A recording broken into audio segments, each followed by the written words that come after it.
schedule comes out next week. How do you feel about going to Spain? Sin comentarios. No comment. Yeah, I don't know. I don't know what to tell you on that one. We'll see Wednesday, I guess, what happens. Dan Quinn from Ashburn over the weekend, where minicamp was taking place, rookie minicamp, that is, saying in Espanol, no comment on the possibility of playing the Dolphins in Week 11 in Madrid. My mock schedule coming up on the show in about 15 minutes. Already, I've got one wrong because the NFL announced the season opener, the Thursday night, September 4th kickoff game in Philadelphia. It's going to be Dallas at Philly in that opener. I told you guys on Friday, I gave you a couple of games on Friday, and my opener was Washington at Dallas on Sunday Night Football. But I've got the entire mock schedule coming up here in 15 minutes. Tonight, by the way, could be a night that completely turns around an NBA team. And the Washington Wizards have the best chance, along with two other teams, a 14% chance of being that NBA franchise. Good morning, everybody. Hope your weekend was a good one. Lots of sports over the weekend. I watched a lot of the NBA playoffs. I watched the Caps on Saturday night, and certainly paid attention a little bit to rookie minicamp, although you really do have to temper what comes out of these weekends in the spring and even when we get to the summer in training camp. There was a story, Max, that I saw over the weekend that Browns fans were very, very disappointed, extremely disappointed with how their first-round pick, Mason Graham, remember, they traded back a few spots in the NFL draft to allow the number one pick that they had, which was the first-round pick, which they had, which was number 2 overall, to be taken by Jacksonville. And Jacksonville took Travis Hunter. The Browns took Mason Graham, a defensive tackle from Michigan.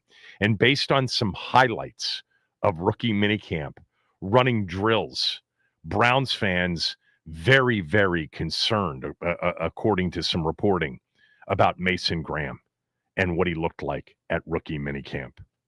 Settle down, people. Not telling you guys to settle down, but we got a long way to go, like a whole career, but many, many months between now and the opening of the season, which again will be Philly hosting the Cowboys. Brian Schottenheimer's first game as a head coach for the Dallas Cowboys. But the NBA draft lottery is tonight, 7 p.m. on ESPN before Game 4 of the Knicks-Celtics series. Boston annihilated the Knicks in the Garden in Game 3. That was somewhat predictable. Tonight, Game 4 at Madison Square Garden at 7:30, but the draft lottery at 7.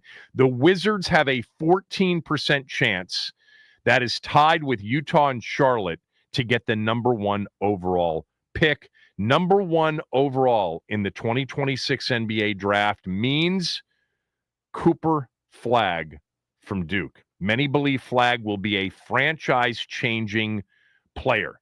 The Wizards, by the way, are tied with the best odds for picks number 2, 3, and 4 as well. The highest percentages, if you just break it down, are that the Wizards would pick 5th, followed by 6th. The worst they can do in this upcoming draft is number 6 overall. But this is one of those drafts, not necessarily Victor Wembanyama, not necessarily even Zion Williamson in terms of the excitement over Zion as a number 1 overall pick, but this is up there. Cooper Flagg is a great all-around talent and could be a franchise changer. And look, for those who haven't been paying attention, and I know many of you have not, the Wizards have been doing things the right way, in my opinion. Hoarding draft choices, keeping their own, which after bad seasons like the ones they've been having increases the possibility of getting a very high overall pick. They got number 2 last year. You need to get lucky and get the right bounce of the, lottery ball to have a chance to pick super high number 1 overall when there is a player in the draft, and there wasn't thought to be last year with Risache, who went number 1 overall to Atlanta, and Alex Sarr, who went number 2 to the Wizards. He showed a lot of promise, but, in terms of the hype going into a draft, this one has it. Last year did not, and tonight is a chance for, a player that will be perceived, at least going in, as a player that could change a franchise. Tonight, 7 o'clock, to see if the Wizards land on that pick. I'll tell you what, whether Cooper Flagg ends up being that kind of player or not, the anticipation and the hype going into next NBA season for the team that has Cooper Flagg on it will be insane. He will be the first American-born white player selected number 1 overall in an NBA draft in, get this, 50 years. 1976, Kent Benson, last American-born white player to be picked number 1 overall. There is going to be a lot of hype around the pick, and the team that ends up getting Cooper Flagg, I think at the very least, will benefit from much higher exposure, media attention, and potentially even from a bottom line standpoint for Ted and the organization, a real bump in, new revenue opportunities. Doesn't mean that he's going to end up being the next superstar of the game, but people will believe that that is a possibility. Tonight at 7, draft lottery. See where the Wizards pick. I don't know. Just feels like with their luck, they've never had number one overall when there's been a, John Wall was not considered to be that franchise-changing, transformational player. But maybe our teams are getting some breaks here.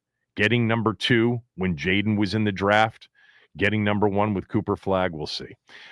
Caps Carolina tonight in game 4, 7 o'clock puck drop. Carolina, I watch that game start to finish. Hockey is just fascinating to me. And I'm into it this time of year, legitimately into it this time of year. But it is amazing to me, and you guys can correct me if you think I'm wrong, and Max is a big hockey guy, so Max, you can, tear into me after I say what I'm going to say. But I thought by far and away, start to finish, Game 3 was the best the Caps have played in this series. And they weren't even close, losing 4-0. Yeah.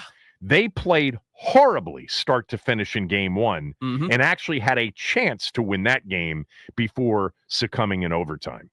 But I thought start to finish, that was the best the Caps have looked in this series so far. Am I right or wrong? No, I think you're absolutely right. Like, Game 1 was abysmal. Game 2, they kind of turned it around after the first period, because that first period was not great. First period was bad. But Game 3, this was by far their most complete game. They just had a little bit of trouble adjusting to some of the adjustments that Carolina made. So I'm hoping that we'll probably see some lineup shifts tonight. But this is left Caps fans trying to scrap and claw at every opportunity to tear people down and things like that. Like, people are starting to talk about Logan Thompson and when he's been like out of this world all series. I think he leads the playoffs in goals saved above expected. So it's been rough, but I have every confidence that they will adjust and retool to get ready for tonight. Anderson was outstanding Saturday night. He has Carolina. been second in goals above expected. So it's been a goalie show, and that's probably what it's going to be for 7 games. That's kind of what we've gotten. There was no scoring again in the first period. Carolina, for the first game of the 3, got the first goal. And then that power play goal that gave them a 2-0 lead. It didn't feel like it was over at that point. But anyway, I mean, Carolina missed on an opportunity for an empty netter. How about the first period near own goal when the Caps were on the delayed power play? I sent a shiver up my spine, Kevin. Would that have been, has that ever happened before? It has. Now, I don't know if it's happened in the playoffs, but I know it's happened in the regular season before. Yeah. Pretty wild. Well, look, I would say that tonight's in normal, kind of best of 7 terms, down 2-1 you better win tonight. You don't want to go down 3-1. But I honestly, I can't even say that about hockey. I mean, they could lose tonight and still win the series. We'll see. Before. So I got this from Russell. Russell was listening to Friday's show, including our interview with Sean McDonough, the lead hockey voice on ABC and on ESPN. And I had suggested on Friday's show that some of the criticism of Sean McDonough was, kind of fan speak, fan emotion, sensitivity to stuff. And I didn't hear it. I'm a massive fan of Sean McDonough. I have always been a big fan. I think he's one of the best and most versatile to ever do it. People in the business kind of feel the same way. But Russell wrote, Kevin, I think you missed the point with the criticism, and perhaps the use of the word bias is misplaced. He is hired to do a national broadcast, which includes the Capitals fan base. And being honest, the primary viewers of NHL games on ESPN are the two teams involved. That's probably true. It's not like you've got a mass audience outside of the markets of the teams involved. The ratings are just horrendous for hockey overall. I think they're better than they have been in recent years, but they just are very, very paltry compared to everything else, including the NBA playoffs, which, pale in comparison to even something like the NFL draft. But anyway, I continue. He continues, I think you need to go back and listen to that first period again. Whether the Caps were playing well or not, he crapped all over the team constantly. It came across as a Hurricanes broadcast. That was the problem with the call. I honestly can't remember a play-by-play guy on a national broadcast being so tilted in his call in the first period of a 0-0 game. He called it like it was 4-0 Hurricanes. It sounded like he came in with an agenda to harp on shot attempts, not shots on goal. Anyone with hockey knowledge knew that was the Hurricanes' strategy, and they would out-attempt the Caps. The Caps were better even in period one as compared to game one, but he definitely was striving to make shot attempts to be the story instead of letting the game tell the story. As for Wilson and block shots, several of his plays prevented passes or not. Oh, yeah, I had mentioned that Tom Wilson's total in game two of 2 block shots seemed awfully low to me. But he wrote, and I think he said some of what you said Friday and Max, several of his plays prevented passes or knocked the puck away before a shot was taken. They don't get counted as block shots. Fair enough. So I did go back and listen to the first period again because Russell wasn't the first Caps fan to be upset that I was not railing on Sean McDonough. I did bring it up with Sean. We talked about it on Friday. So a couple of things here. Number one, and this is something I've said about Sean McDonough before, and I brought it up with him on the show on Friday when he was on. Sean McDonough is unlike most play-by-play guys. Always has been. Some people criticize it. I personally like it a lot. Sean McDonough is not just a basic call-the-play guy and get out of the way for the analyst. Sean McDonough has always injected his own opinion into play-by-play. And that, to me, is something that I actually like a lot. I actually really like Sean McDonough. I think he's got a very sharp opinion. I think he really knows these games. Another guy that does it occasionally is Mike Tirico, and I'm a big fan of Tirico as well. And look, the Caps got their asses kicked in game one and in much of the first period of game two. And that's how he called it. And then when the game turned around, I felt like he called it in the way he was seeing it, along with his analyst, Ferraro, and Emily Kaplan on the ice. I went back and listened to the first period. I took your advice, Russell. I didn't hear it, man. I just didn't. I heard him doing what he does, which is a little bit different than most play-by-play guys. He injects some of his own thoughts, some of his own analysis and opinion into the play-by-play call. And I thought it was appropriate personally. And then I thought it turned around. And I bet if he had called game 3 Saturday night, it would have been tilted in the Caps direction because I thought the Caps were clearly the better team, regardless of what the score was in the moment. So I personally, from my standpoint, and I acknowledge and admit going in, I'm not the fan that many of you are of the team. I'm just not. So I'm not as sensitive to that, but I didn't hear it. Didn't hear it at all. I think his call is excellent. Love hearing him call hockey, football, basketball, everything he's always done. I think he's very, very good at. All right, we got a lot on the show today. There was a big retirement in the NFL over the weekend. Jaden's mother was on Ryan Clark's podcast. Correct. Right, Max? Yes, The Pivot. Yeah, you told me about some of the things that she was asked by Ryan Clark on this podcast and answered. We're going to play that for you. I've got some interesting information, I think, that may not be a big reveal. I'm not suggesting that it is, but it's something that I learned actually Friday after the show about one of Washington's draft choices. I'm going to share that with you. The NBA playoffs over the weekend, Friday night's Denver OKC game was by far and away for me the most intense and best playoff game of the postseason so far. And it led to a very interesting result yesterday. We'll get to that. We got a lot of stuff to go, but I'm going to get my mock schedule out. I actually did it on my podcast over the weekend. I wanted to get it out completely.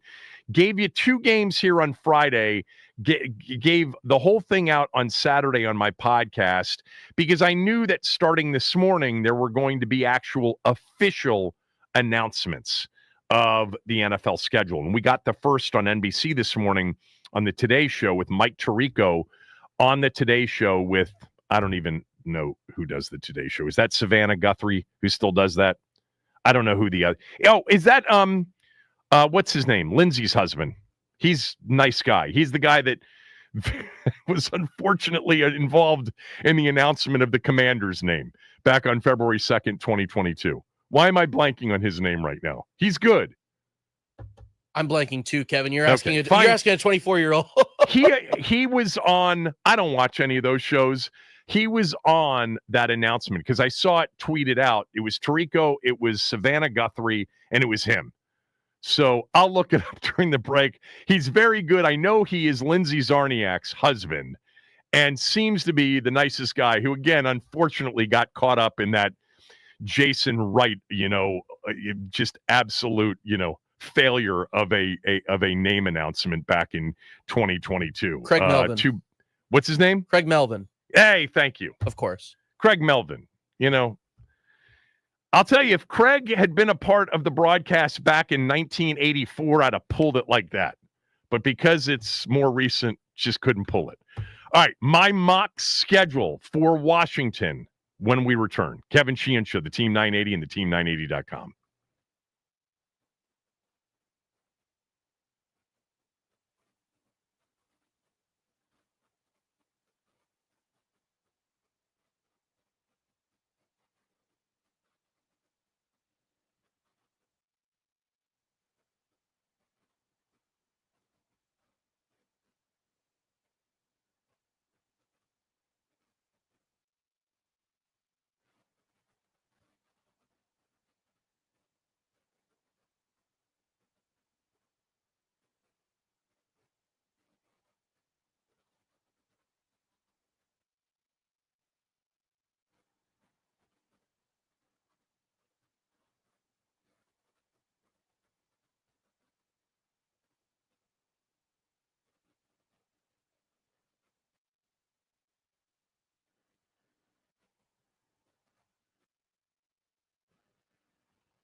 All right. Before I get to my mock schedule in its entirety, I did want to just share something with all of you. Again, I don't think it's a big reveal at all, to be honest with you. But I was told this in a conversation after the show on Friday, and I just thought I would bring it to the show. And that is Jaylen Lane, the selection of the Virginia Tech wide receiver in the 4th round. I think most of you know that he was a punt returner at Virginia Tech, was also, by the way, a punt returner at Middle Tennessee State when he was there. And Washington, I was told, and again, you guys knew, I think everybody understands that one of the reasons they drafted him was, he had an opportunity to be a special teamer, a punt returner, maybe a kickoff returner. He did some of that, kickoff returning at Middle Tennessee State. Remember, the kickoff return position is just a different position now. It's really treated more or closer to a line of scrimmage play, which is why you saw sometimes running backs back there, like a guy like McNichols back there, et cetera. Anyway, what I was told, and again, take it for what it's worth, is that he was easily their number 1 punt returner in the draft on their draft board. And that you can basically, barring him not turning out to what they think he'll turn out to be over the next few months, that is priority number 1. That I'm not suggesting that they don't view him as a potential, stretch the field guy or, a jet sweep guy, but that's Debo, in terms of the line of scrimmage stuff. Terry's I don't think they view him as a De'Ami Brown replacement. I think they view him as a Jamison Crowder replacement. Like, he's going to be the punt returner week 1. Again, barring injury or barring, we messed up. Not exactly the guy we thought we were getting. Number 1 punt returner on their board. I don't think maybe you guys have discussed this. I'm not paying attention to the granular day-to-day detail of, rookie minicamp. And all of the post-draft analyses.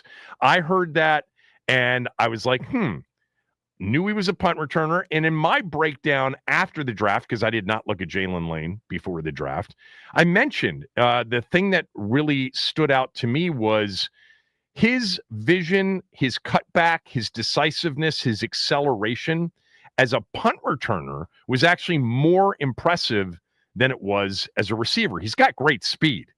He ran sub 4.4 and can really fly.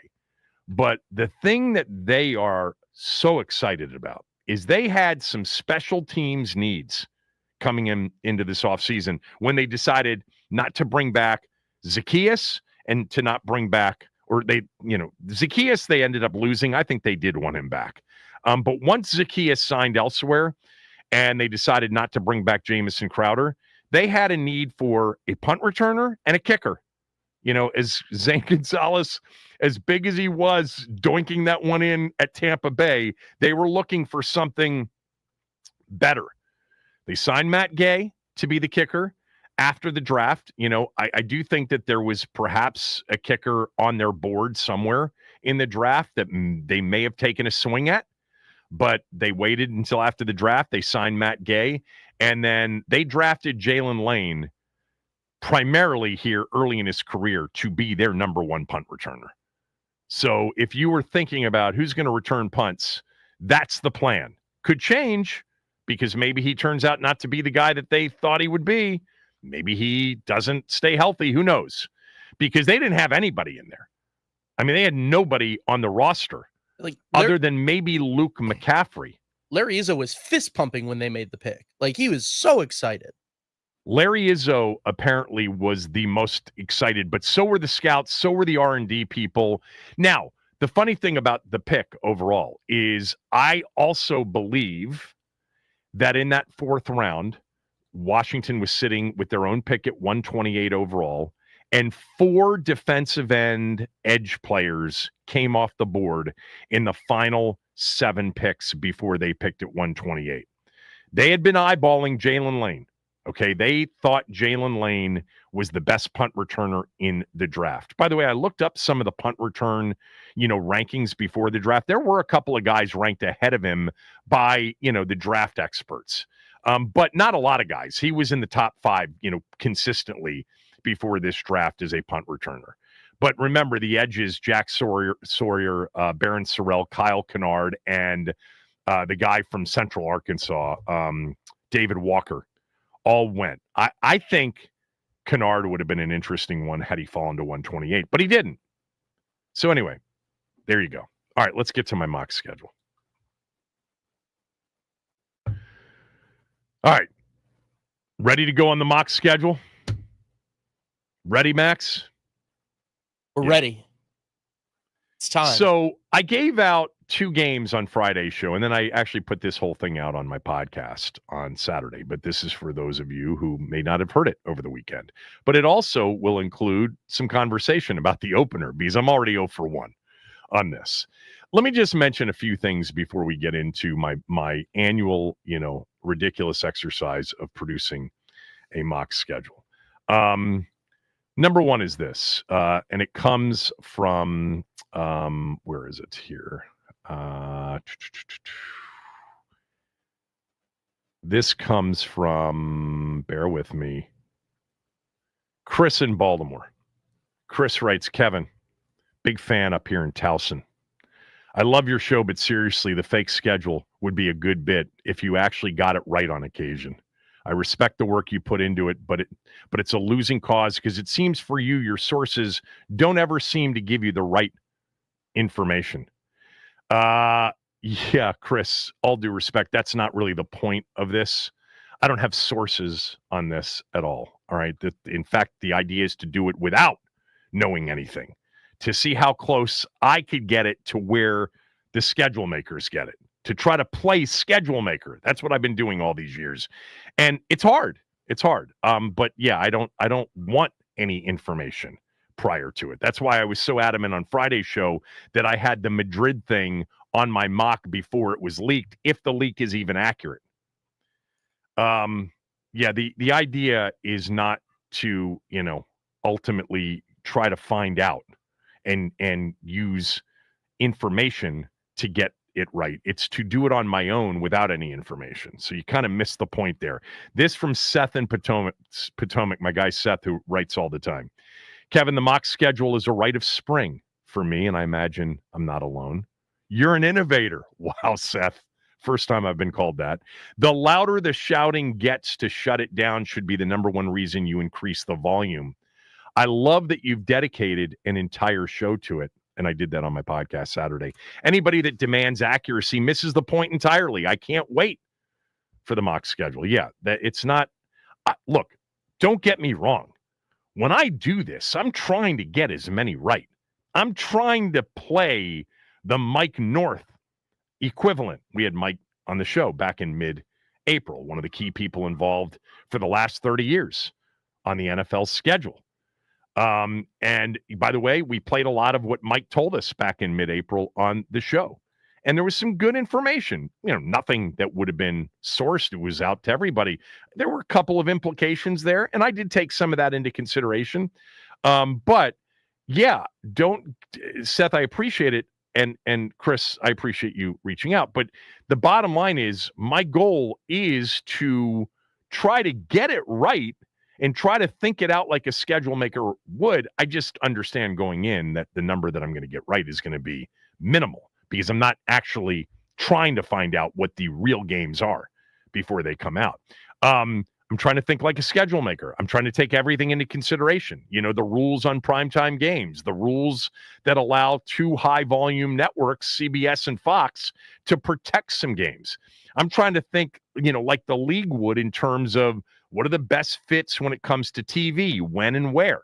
There are ratings sweeps periods. November is one of the 4 months out of the year that TV is sort of measured on. And so you'll see every year the NFL does save some of its biggest games for the month of November. I try to take things into consideration like what's scheduled in, Landover, last year there was an Army-Navy game. I knew that there was no way they were going to play Army-Navy on a Saturday and then play a home game that Sunday, the following Sunday. So I take all that stuff into consideration. I don't have access to much of the information that the schedule makers have. Things like, what are the teams requesting? Because teams get to put in requests, and sometimes they're met and sometimes they're denied. But, make no mistake, my guy Seth in Potomac, I am approaching this trying to make it make sense. But, of course, the hit rate's going to be super low, and it's not really the payoff of the segment each year. The payoff is something else. I don't know. You'd have to tell me what the payoff is. For some of you, there is no payoff. For others, you love it. But it is a way, I guess, to kind of satisfy the increasing interest year in and year out on the NFL schedule, which, oh, by the way, is officially announced in its entirety on Wednesday night. But we're going to have another announcement tomorrow. I think Fox has the announcement tomorrow, and that could be the first Sunday afternoon 4:25 p.m. doubleheader game. And then Amazon and Netflix and CBS get announcements, and ESPN before Wednesday's official unveiling of all 272 games. Okay. So, yeah. Let's get to it. So let me just begin with, we now know that my season opener that I mentioned on Friday's show is incorrect. 0 for 1 to start, because at Dallas on Sunday Night Football can't happen, because the league officially announced this morning that the Cowboys are going to be Philadelphia's season opening defending champ, hang the banner night, opponent at the Link. So Dallas at Philly Thursday night, September 4th, to open up the season. We also now have a pretty strong suspicion, because there's been some decent reporting on this. I'm not counting it as fact yet, but it does look like the Chiefs will be the Chargers' opponent in Brazil on Friday night, September 5th. By the way, that game is going to be a YouTube game only. Last year was Peacock between Eagles and Packers. This year it's going to be YouTube only. So, that leaves us, I'm not changing. My mock's going to stay the same, but just for conversation purposes, that leaves you got 6 games that it can't be. Can't be the Cowboys, can't be the Eagles times 2, right? It can't be the Chargers, it can't be the Chiefs. So it's got to come from a list of the Giants twice, Chicago, Denver, at Minnesota, at Atlanta, Detroit at home, at Miami, if you don't think that Madrid's going to happen and that the news that's leaked is fake news, Seattle, Vegas, and at Green Bay. If I were starting the process today, knowing that it couldn't be, that it was going to be Sunday, because there was a possibility it was going to be Thursday, and I gave you the reasons on Friday's show as to why I didn't think that they would open up at Philadelphia. I just think they're going to save Philly, Washington for an even bigger primetime opportunity potentially, or one in which, it comes in the middle of the season where everybody's going to watch on opening night. Look, the Cowboys are a bigger draw than Washington even is. So they went with the biggest draw on the schedule for Philadelphia in terms of their home opponents. All right. So, yeah, I mean, I would have, knowing what we know now, I would consider Detroit at home on Sunday. I think Washington's going to open up on Sunday night. I do. Could be Monday night, could be that 4:25 game. I'd be stunned if Washington's season opener is a 1:00 game on Fox, against the Giants or against Denver or against Vegas or against Atlanta, something like that. I would be very surprised if that happens. All right, here's the mock. Here we go. So the first one's incorrect, but I had at Dallas Sunday Night Football to open up the season on September 7th. Week 2, the Chicago Bears Monday Night Football, September 15th, 8:20 kick. Now, we've seen the last 2 seasons that week 2 of Monday Night Football ends up being a doubleheader. Whether it's a doubleheader or a standalone game, they're going to play the key featured game, the 8:20 kickoff game, or, the second of the 2 that airs, I think, on ABC. I like the Bears in Washington to play a high-profile game this year. That's one of them. And I didn't mention this, just real quickly for those that don't know. 17 games over 18 weeks. This is the year in which the NFC's got 8 home, 9 on the road. The AFC has 9 home, 8 on the road. I always take into consideration sort of home openers and season finales before I do anything. Season finales are always a division team. They have finished with the Cowboys for 3 straight years, so I went with either the Giants or Philadelphia for the season finale. 4 out of the last 5 years they've opened up at home, including 4 straight years, so I went with the road. I don't know if that'll turn out. But I picked Dallas because Dallas has hosted a lot of those Sunday night games, but it's not going to be Dallas. It's going to be somebody else. It's not going to be Kansas City. It's not going to be the Chargers. It's not, we knew it wouldn't be the Eagles. All right. Chicago week 2, Monday Night Football. Denver week 3 at home, 1 o'clock. Then week 4, short week in the first of 2 short week games at Minnesota, Thursday Night Football at 8:20, September 25th. October 5th, that is week 5, on the road at Atlanta for a 1 o'clock game. I gave them 4 1 o'clock games this year, just 4. Denver on the 21st in week 3. Atlanta in week 5 is the second. You'll hear the other 2 coming up in week 5. I gave Washington an earlier than usual bye week. They've been very late on the bye weeks, including December, 3 straight years. I think Washington's getting an earlier bye week. Now, where this would fail is if they are in Madrid, and I do have them mocked to Madrid in week 11 against the Dolphins. A lot of times you get your bye week post your international game, but that is not a guarantee anymore. And we've seen it in recent years that has not necessarily been the case. And some teams haven't even wanted it. They haven't necessarily wanted it, especially East Coast teams that are coming back. And by the way, traveling west from Madrid, you're going to gain 3 hours or gain 5 hours from Madrid time. Actually, Madrid is 5 or 6. I forget. I think it's 6, but it could be 5. Yeah. So I've got a bye week earlier in the season on October 12th. And then I have the first of 2 against the Eagles. And by the way, the 4th of 6 max primetime games. I've already given them a Sunday night opener, a Monday night week 2 game, and a Thursday night week 4 game. Sunday night, October 19th, home for the first of 2 against the defending Super Bowl champion Philadelphia Eagles.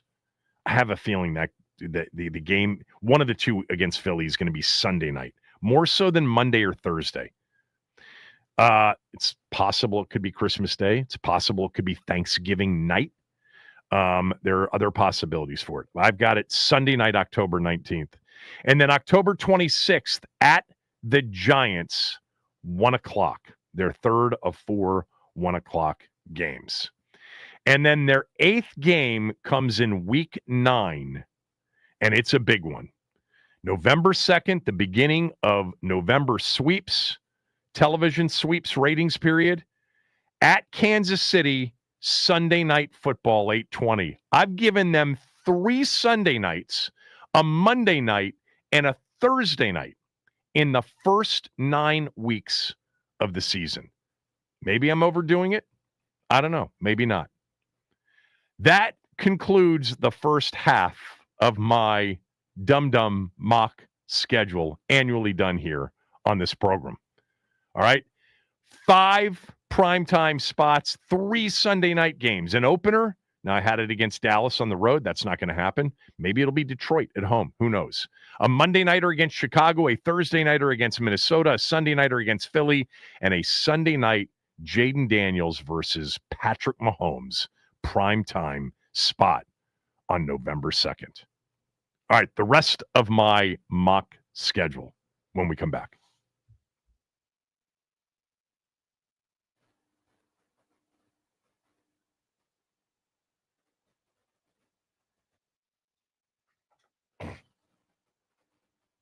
All right, bring out the brooms because the Washington Nationals were swept by the St. Louis Cardinals over the weekend. They lose 6-1 yesterday. Nathaniel Lowe with the lone home run of the ball game for the Washington Nationals. The Nats will take on the Braves tonight right here on the Team 980.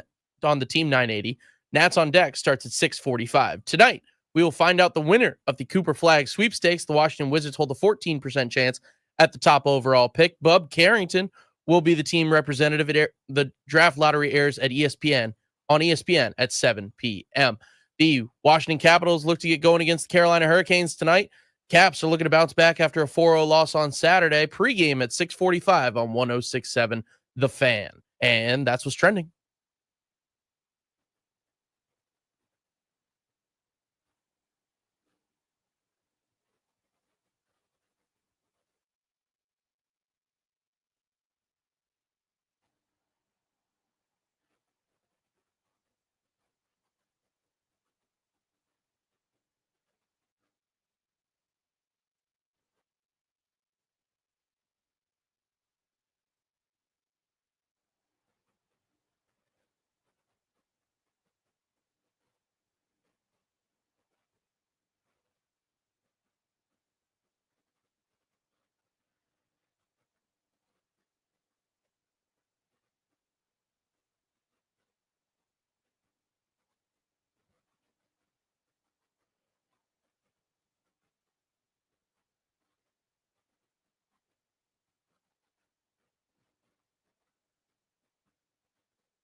All right, doing the annual mock schedule. The actual schedule comes out Wednesday night, but we're going to get reveals here, official announcements of the schedule like we got this morning.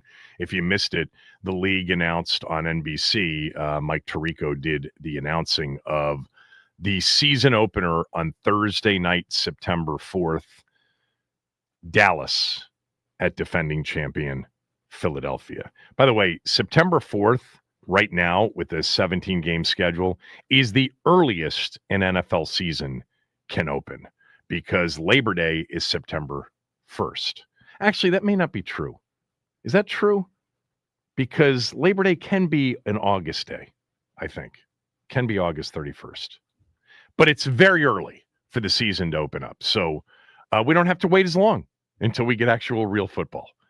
And that opening weekend will be Dallas at Philly, Thursday night, September 4th. Friday night will be the Brazil game, and it would appear as if that's going to be the Chargers hosting Mahomes and the Chiefs. So those two games are 6 potential season openers for Washington that won't be.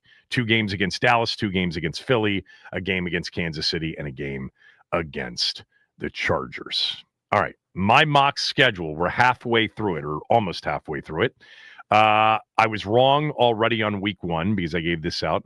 I completed this last Thursday, started to give it out in pieces on Friday's radio show, gave it out in its entirety on my podcast over the weekend, but I started with at Dallas on a Sunday night. I still think Sunday night is a good chance for Washington. It is in week 1, the second biggest high exposure spot. You've already got the Cowboys, Eagles, and Chiefs who have been taken care of in terms of big time teams. I think Jaden Daniels at home against now a Detroit or a Chicago, in Ben Johnson's first game, who knows, maybe an at Lambeau. But I also think Sunday 425 could be the spot, but that's not what I mocked. I mocked at Dallas. I'm sticking with it. I can't change it.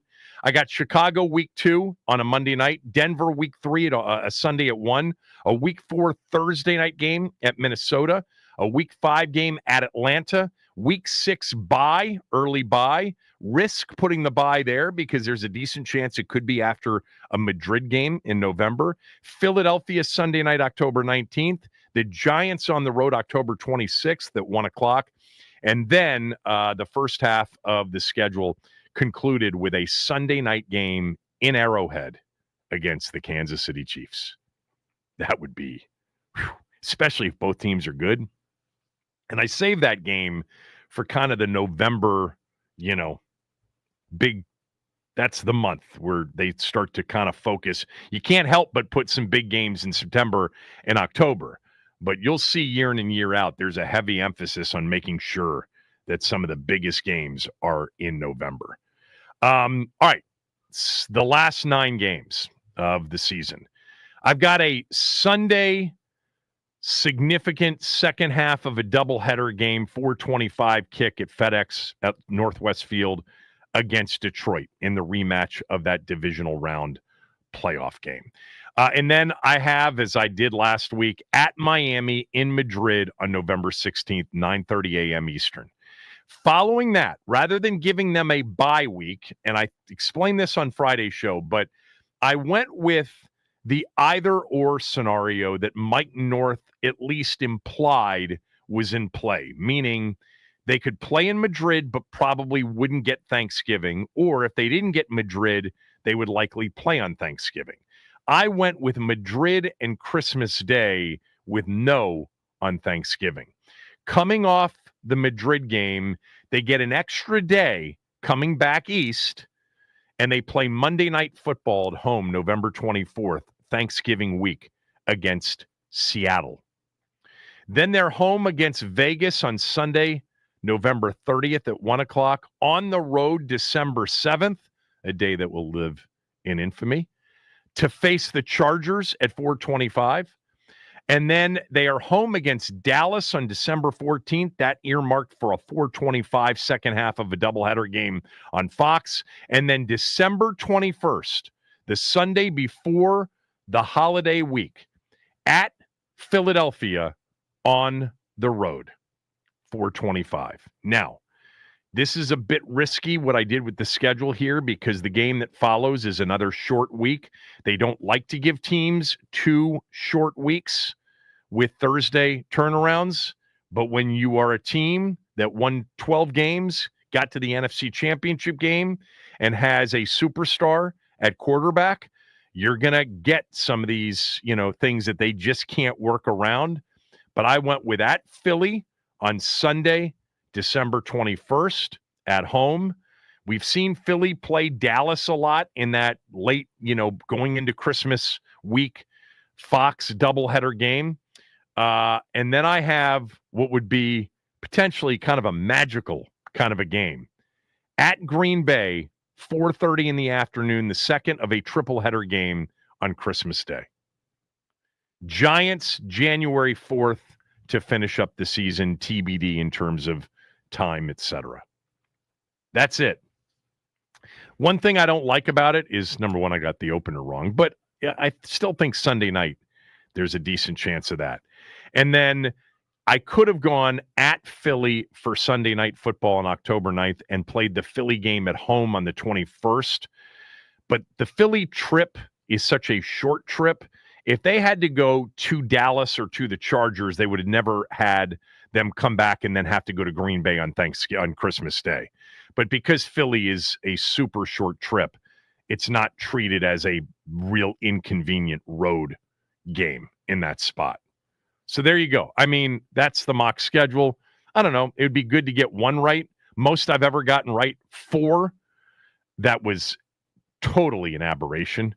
I think there have been a couple of years where I've gotten one right, but been a week off or, on 2 or 3 of them. Actually, for me, the most impressive memory of getting one right was Arizona on opening day, September in 2023.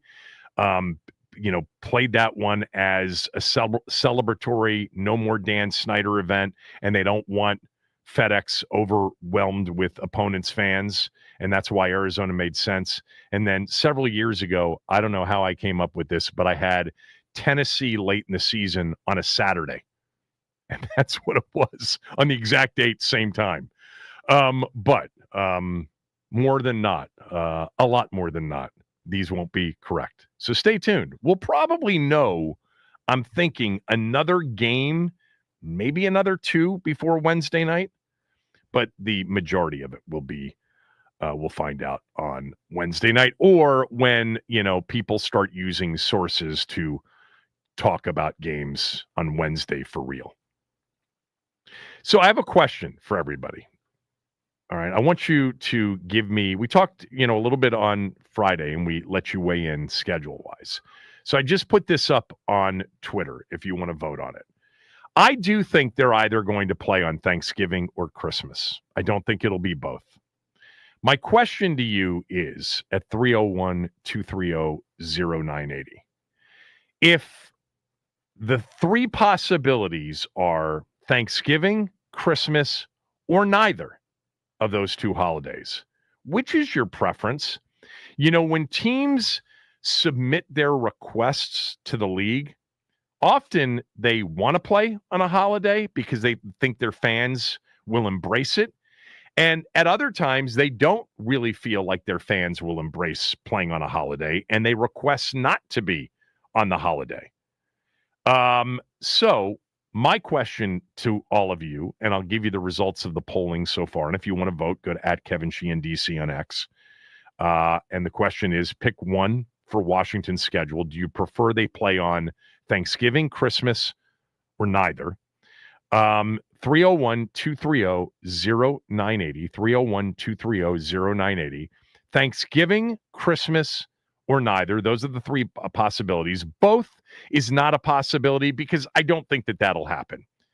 You're not going to make, I don't think, Washington play on Thanksgiving and Christmas, although they've done that with Baltimore before. I think they did it with Baltimore last year. Didn't Mike North tell us that? Did Baltimore play on Thanksgiving and Christmas last year? And he suggested that the Ravens probably will get both holidays off this year. I think they did play on Thanksgiving and Christmas last year. Yeah, they did. They played on Thanksgiving night. No, that's not true. They only played on Christmas last year. Maybe it was 2 years ago they played on Thanksgiving and Christmas. So that is question number 1 at 301-230-0980, 301-230-0980. Thanksgiving, Christmas, or neither. And then number 2 is, now that we know they're not opening up with Philadelphia, and my mock of them opening at Dallas on Sunday Night Football isn't there, and the Chiefs aren't a possibility because it looks like they're opening up in Brazil, what do you hope their season opener is? And anything else you want to weigh in on the schedule. Phone lines open, 301-230-0980. Kevin Sheehan Show, Team 980, theteam980.com. We're free and live on the Odyssey app, and we also stream the show now on the Team 980's YouTube channel. Hit the subscribe button, please, for us when you get there, and also hit the like button.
Phone lines open 301-230-0980. If you had the choice of Washington getting scheduled this year for Thanksgiving, Christmas, or neither, both is not one of the options. I don't think that is a high probability offering. I do think that one of the two holidays is very much in play.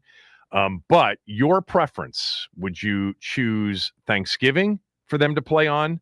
By the way, more likely than not, that would be at Dallas, but it wouldn't be a lock that it would be at Dallas. They could play Thanksgiving night against somebody like they did back in 2017 at home against the Giants. Would you prefer Thanksgiving, Christmas, or neither of those two holidays? 301-230-0980. And then if you want to weigh in on what your guess is for opening night or anything else on the schedule, you can weigh in on that too at 301-230-0980. Remember now that opening night has been determined in terms of the kickoff game, Philly hosting Dallas. Neither one of those two opponents, obviously, is going to be the season opener. The Chiefs and the Chargers appear to be the Brazil games, so neither one of those two opponents are going to be the opener. So what do you think it will be? 301-230-0980. This from Jack B. Jack writes, Kevin, what's the number one thing on your mock you think you got right, if you got anything right? LOL. Let me just say, I don't know. I never have. Occasionally, I have a strong feel for something. I think I'm gonna get Madrid right. And I had this mocked before any of the leak stuff, and we've been talking about Madrid for a while. But beyond that, I think they're going to open up on Sunday Night Football. I had it mocked as at Dallas. That's going to be wrong. I think they're going to open up on Sunday Night Football, and I think they'll play the Chiefs on Sunday night at some point during the season. I definitely think Chiefs or Eagles is going to be a Sunday night game, if not both, and I've got them mocked both. Philly at home on the 19th, and then the Chiefs on November 2nd. That would be two Sunday night games within the 3-week period.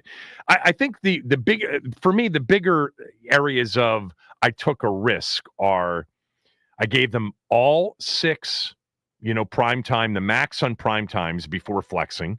I gave them 6 primetime games. It might only be 5, but I gave them 6. I think that was, maybe a little bit risky. I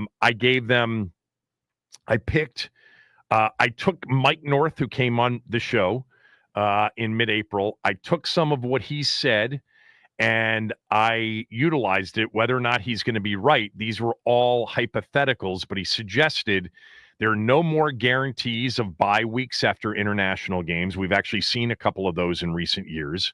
So for those of you saying, well, Kevin, if they play Madrid, that means it's a bye week when they get back. No, it isn't. It's not a lock.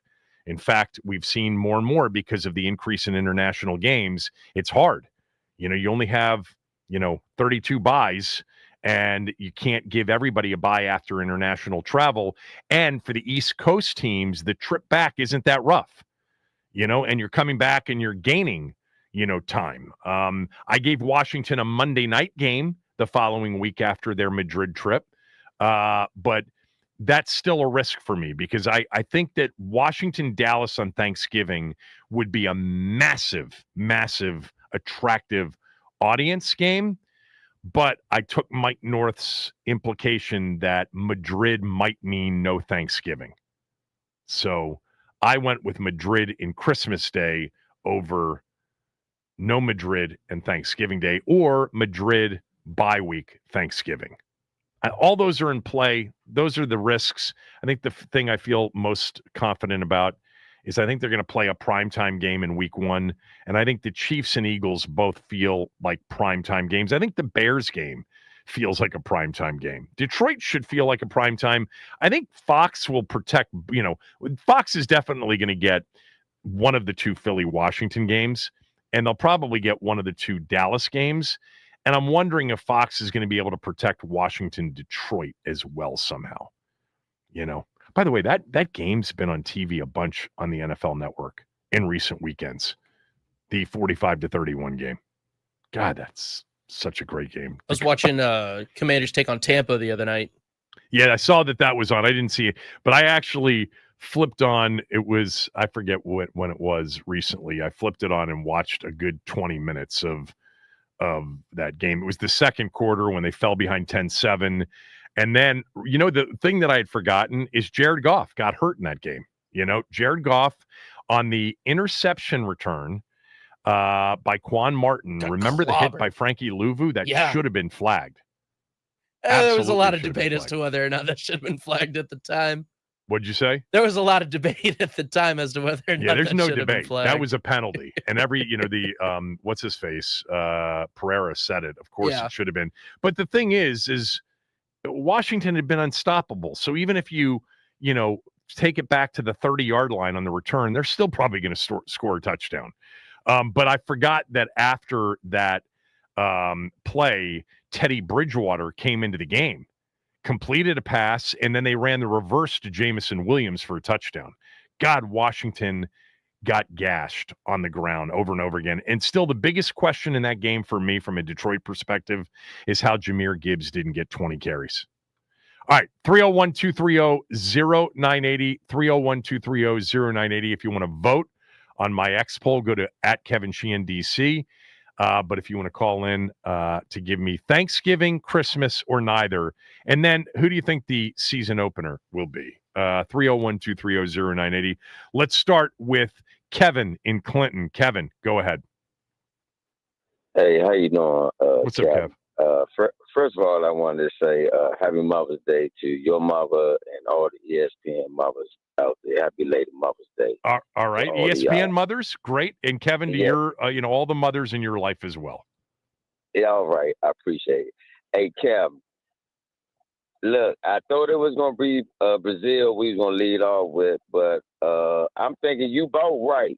What I'm hearing right now from sources that I have sources dealing with trips, we got to go to Dallas on Thanksgiving, and we going to Kansas City on Christmas Day. That's okay, what I'm so hearing. for you, Kev, which do you prefer? If it's only one or the other or neither, do you prefer Thanksgiving or Christmas or neither of those two holidays for Washington to play? I prefer both of them. Okay. Both of them.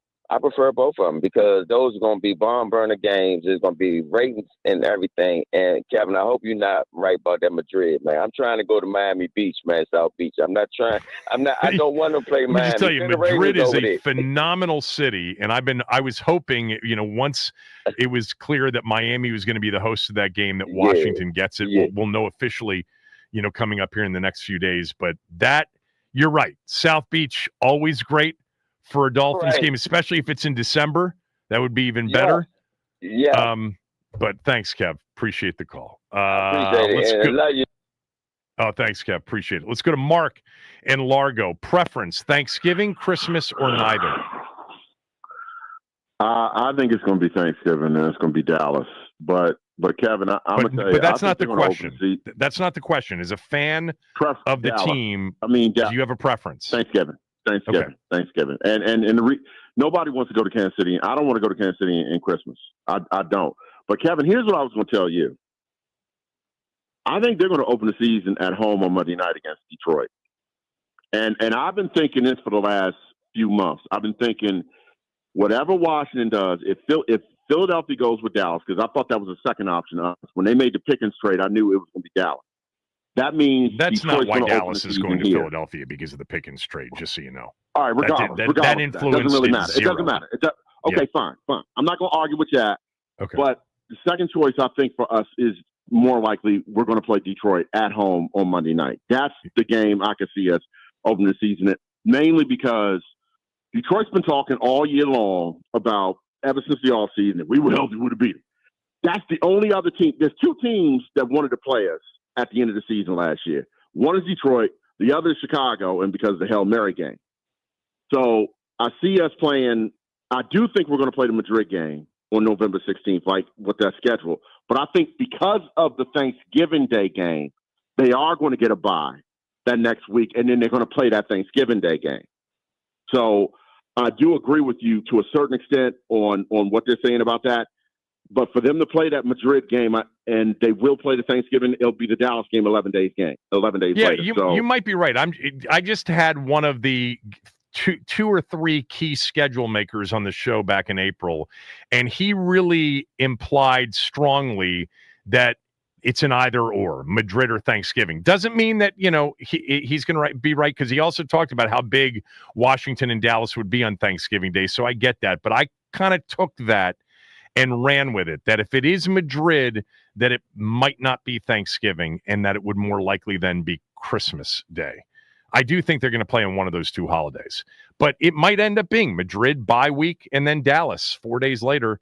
On the road. That's certainly, a possibility. Many people think that's what it's going to be. Do you agree with me on that one? I'm sorry? Do you agree with me on the first game of the season when we played Detroit? Well, I mocked, last week before we found out that it was Dallas in the opener. I thought it was either going to be Dallas or potentially even KC on Sunday Night Football. Now both of them are out. I definitely think Detroit is a possibility, but I don't know if I think Sunday night would be more likely than Monday night.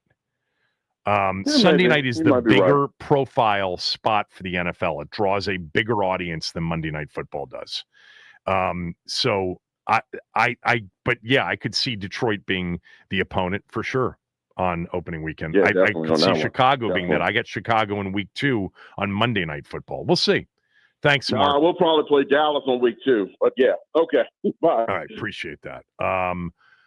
Let's go to my guy Joe in Springfield. Joe, Thanksgiving, Christmas, or neither? What's your preference for Washington? Because let me just tell one of the reasons I'm asking this, and I am polling it. It's too late now. The schedule's probably done. But the NFL, when they consider these holiday games, they get requests from teams. Sometimes the request is, we don't want to play. Our fans don't want us to play on Thanksgiving or Christmas. And in other cases, teams say our fans would absolutely accept it. I think with our fan base, because we have played so many times on Thanksgiving Day, there's no resistance to Thanksgiving. We have gotten used to playing on Thanksgiving a lot over the years, and typically that being at Dallas. Christmas is completely different. Washington has, I don't think, ever played right on Christmas Day. Pretty sure they played on Christmas Eve many, many times. I don't think they've ever played on Christmas Day. Joe, go ahead. Hey, Kevin. So I originally had said Thanksgiving, because we have, like you said, we have played Thanksgiving so many times in the past, especially at Dallas. We've only hosted Thanksgiving one time, and that was in 2017, hosting the Giants, the third game. I'm going to change my answer now. I prefer neither, because, Thanksgiving, for me, as being with my family, I'd rather be watching a game when my team is not playing, so my food's not bouncing down my stomach as a nervous wreck, hoping we don't embarrass ourselves on national TV. And the same thing Christmas, I want to be with my family. So I'm going to say neither. Now, as for the first game of the season, I believe it's either going to be Sunday night or 4:25, either hosting Detroit or hosting Chicago. And trust me, if it's 4:25, Fox is definitely going to want to have Detroit at Washington or Chicago at Washington to start the season, or it could be Sunday Night Football. I believe that either way, Jaden Daniels and the Commanders will be showing at 4:25 or Sunday Night Football that week 1. But, I do too. And I agree with you. I think that I think that those are higher probability windows time wise for their opener rather than Monday night, and certainly more than 1 o'clock on Sunday. Yes. Yeah, and I do agree with you that if it's Madrid on the 16th against the Dolphins, and we get the bye week, and then we play on if it's Thanksgiving, fine. But because personally, I can't see Washington being on a bye week for 4 straight years in December. That was back when it started in 2022. If it's 4 straight years, I mean, which team has a bye week for 4 straight years in December? I mean, by that time you're already prepared for playoffs. It's unheard of. I just to be clear, I went with, if they play in Madrid, which is what I went with, they're not going to play on Thanksgiving, and they're not going to get a bye week. Now, I did give them a Monday night game coming back.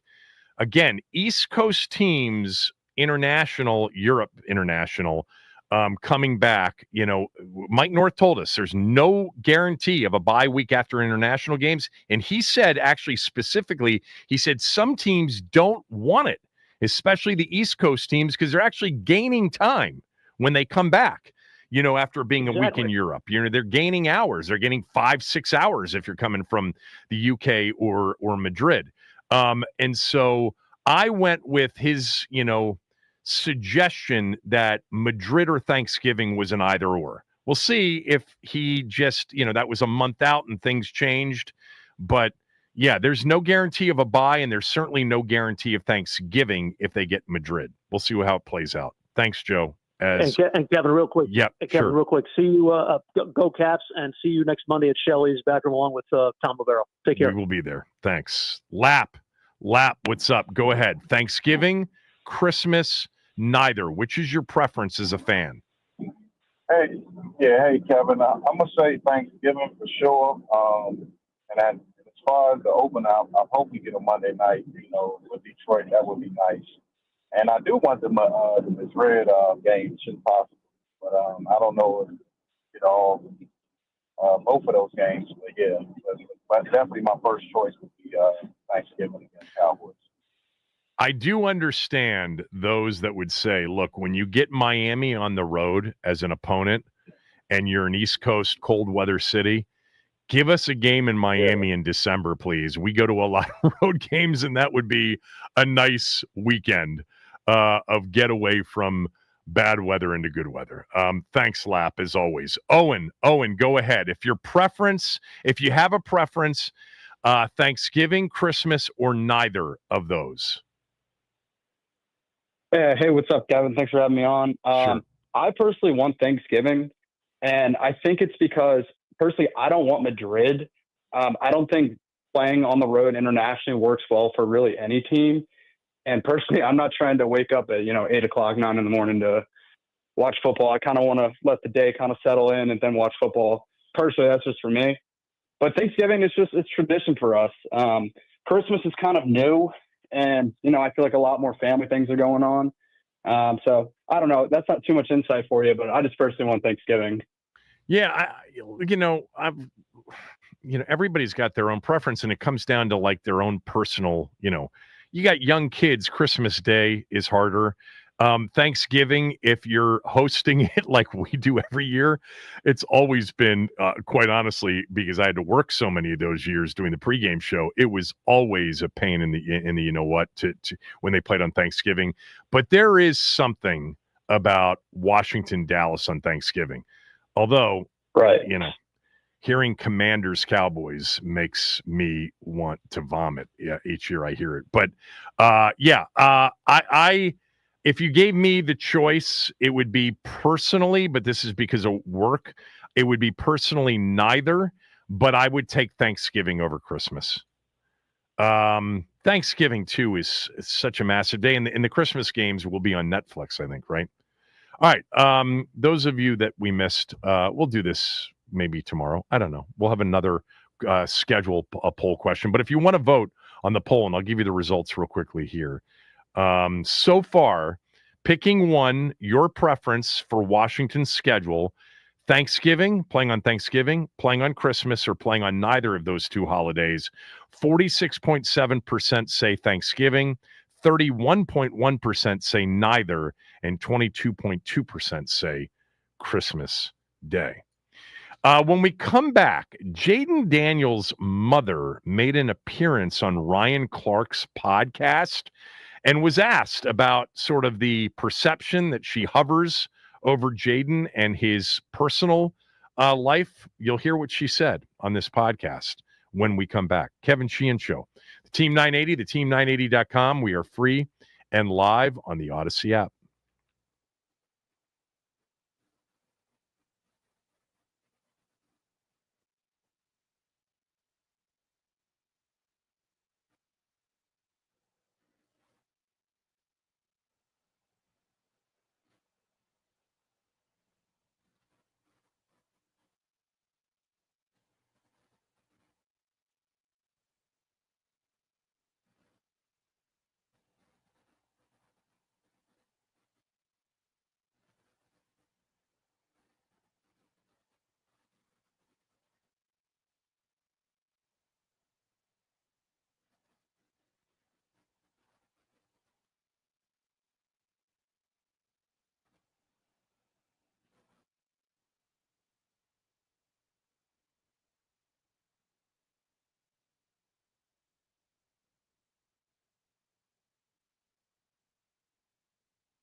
Ben Standig will join us at noon. There was rookie minicamp over the weekend. We'll find out what he learned about the rookies, and we'll have some things that Dan Quinn said in the show as well. This particular segment of the show is brought to you by my good friends at Window Nation. Prepare for the summer heat that will be here before you know it with energy-efficient windows from Window Nation. Their windows are built to keep your house cool during hot summer days. Window Nation has some of the best energy-efficient windows out there.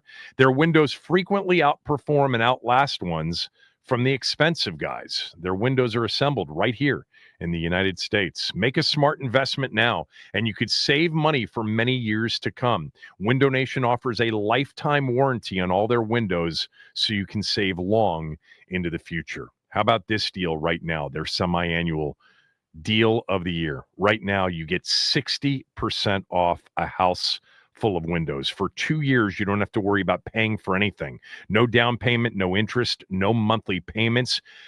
That's right. You don't pay anything until the year 2027. If you buy a house full of windows, they'll give you a free entry door. Window Nation's got an A+ rating from the Better Business Bureau. They've got over 45,000 5-star reviews, and their installers who specialize in windows, many of them have over 15 years of experience. Your windows can be installed in a day or less. Your actual estimate can be done in an hour or less. Call them at 866-90-NATION.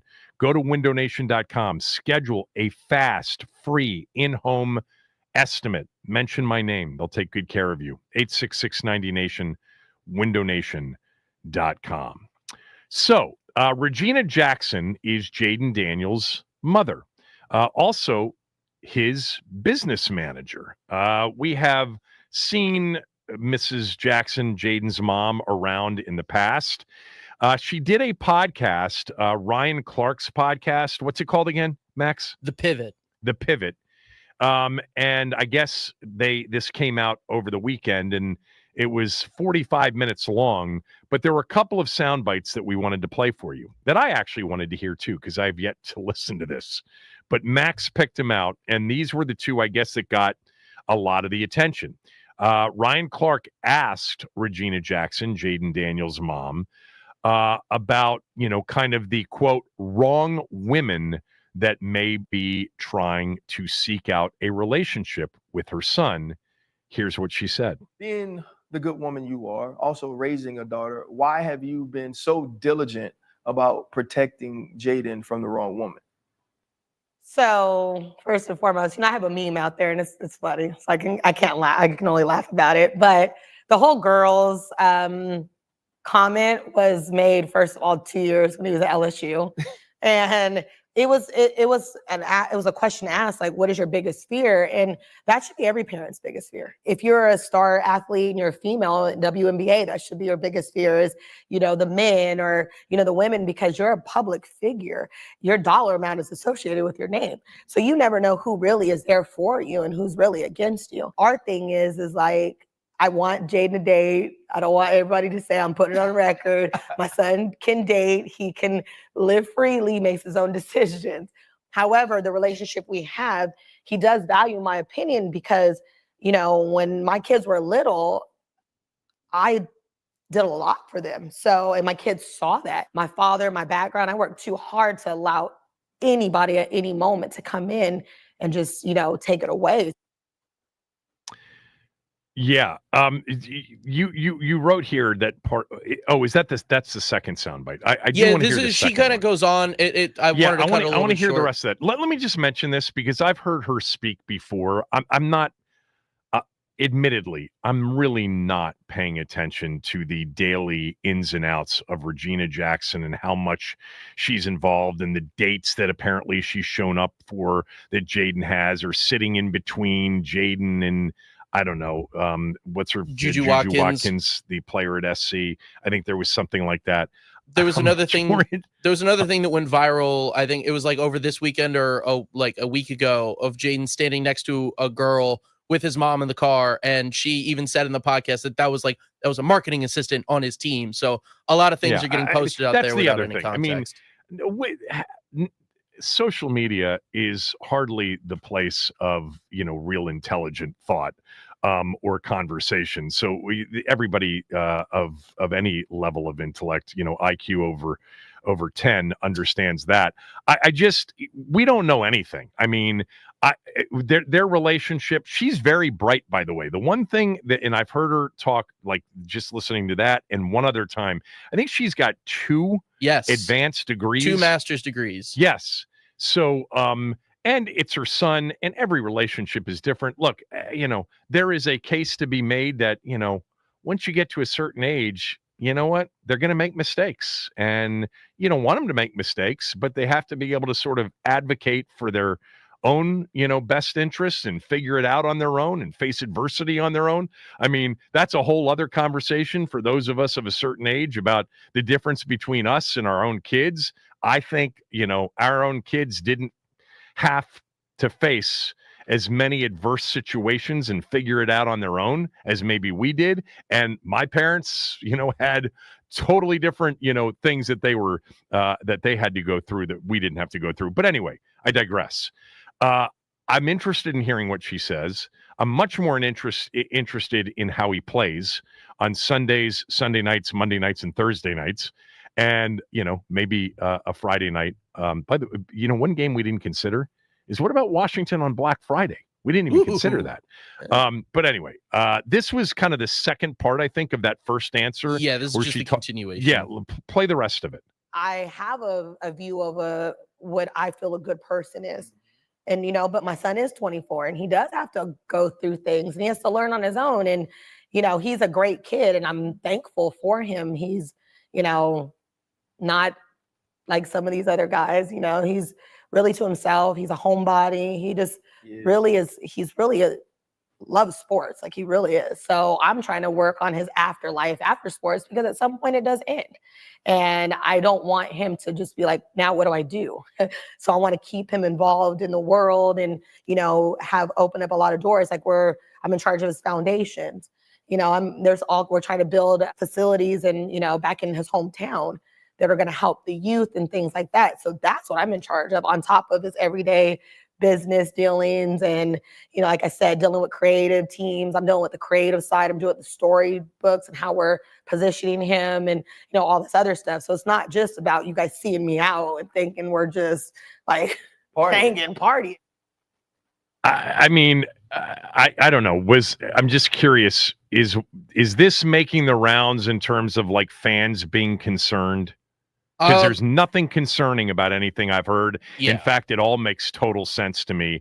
And she lays it out very logically. By the way, we don't want Jaden focused on his brand. Let his people, including his mother, focus on the brand stuff. We already dealt with a quarterback here, 13 years ago that was more focused on his personal, outside of football brand. I've gotten the sense, and I bet a lot of you have as well, that Jaden is, homebody isn't the way I would have described it, but she said it, and that doesn't seem or strike as something that is a surprise, but that he is very much into sports and a gym rat when it comes to all of this, which is the best kind of overall perspective for a young player going into it. Football people will tell you.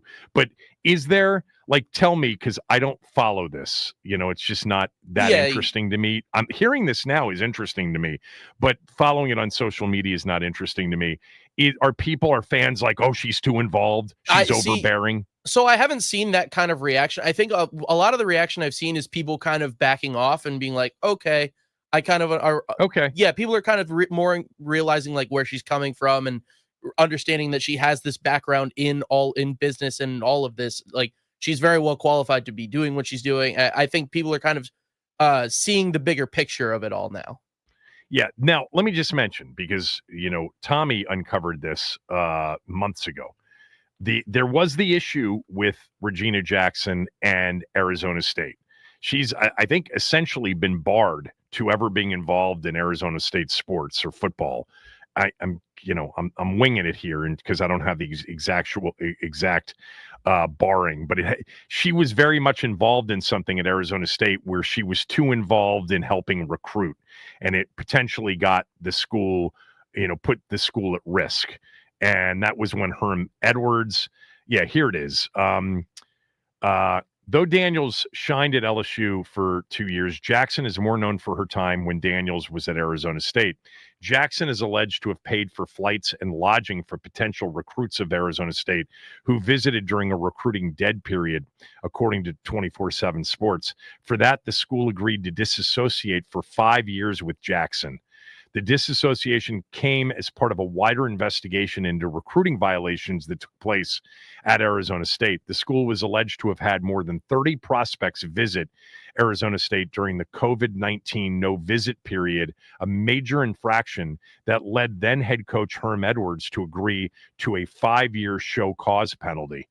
So there is that, but never any sort of suggestions of anything untoward at LSU. But she was implicated by the NCAA in an Arizona State recruiting, issue during that year. But let me just say, 2 for 2 on the answers so far that I've heard. Seems like, she clearly is smart and has his best interests and has, by the way, it's a family issue. So we should probably be staying out of it anyway, but it's not what we do here. So give me the last soundbite. Set it up for me, Max. What are we going to hear next? So a lot of this is, I'm going to have a little difficulty setting this one up, but it's her talking about like how the initial question was how much goes into supporting Jaden behind the scenes. Okay. And then she also mentions like sophomore slump and things like that and the future of kind of his career. So here's what she said.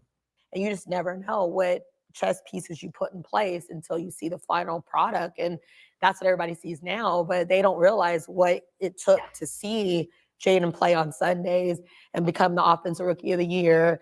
And, I remember I did an interview way back in Miami when we were preseason joint practice with Miami.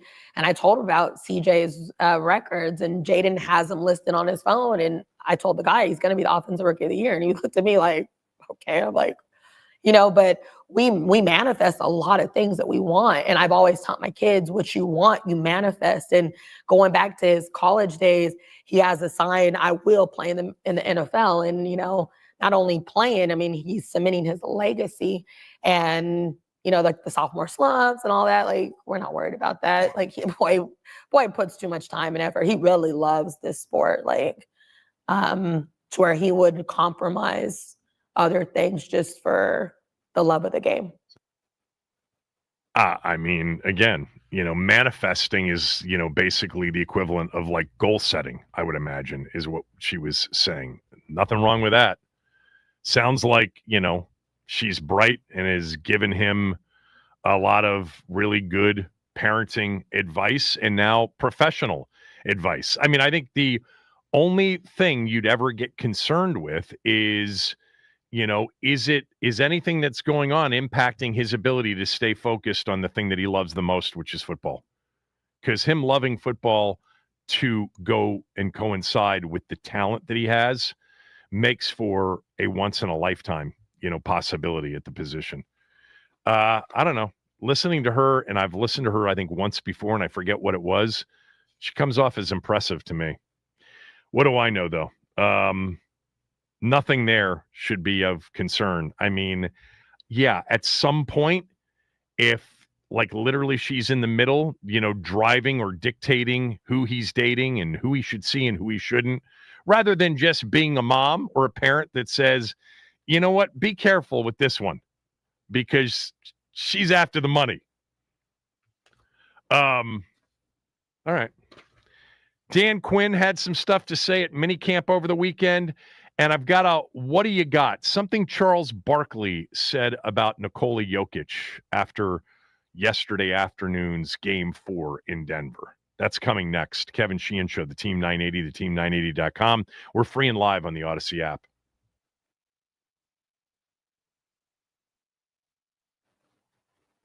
All right. Bring out the brooms because the Washington Nationals were swept by the St. Louis Cardinals over the weekend. They lose 6-1 yesterday. Nathaniel Lowe with the lone home run of the ball game for the Nationals.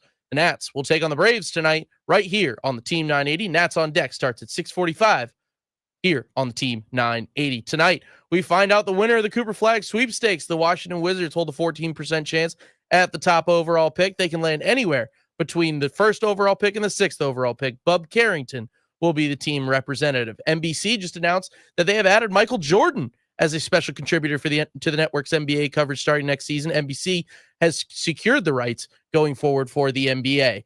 The Caps will take on the Canes tonight, looking to get going again. They're looking to bounce back after a 4-0 loss on Saturday night. Pregame at 6:45 here on 106.7 The Fan. Logan Thompson is expected to continue to get the start. This update is sponsored by the Team 980 YouTube page. Just open the app, type in the Team 980, and hit subscribe. Kevin Sheehan is live from 10 to 1 and Craig Hoffman from 4 to 7. Don't forget to like the stream and turn on notifications to stay up to date on all things DC sports. And that's what's trending.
Ben Standing's coming up at noon, but that's not what I got right now. So Charles Barkley yesterday, after Denver lost game 4 at home to Oklahoma City, 92-87, a game in which the score at the end of the first quarter was 17-8 Oklahoma City. The fewest points, tied for the fewest points ever in the first quarter of a playoff game in NBA history. There's a reason for that, and I'll get to the reason for that in a moment. But in the last 2 games, Nikola Jokic, a 3-time MVP and one of the greatest to ever play the sport at that position, has gone 15 for 47 from the field, 2 for 18 from behind the arc, and he missed 2 huge free throws in the game. Now, he has rebounded and assisted and played, well in other areas, but he also had 8 turnovers in Friday night's game 3 and 2 more turnovers in yesterday's game. Yesterday's game came less than 48 hours after Friday night's game. Here's what Charles Barkley said yesterday. I think 2 things. Number one, I thought what the NBA did to them was unfair. Making them play late Friday night, then an early afternoon game. I thought that was unfair. I truly believe that. Both teams had to do it, though. Yeah, but they got more depth.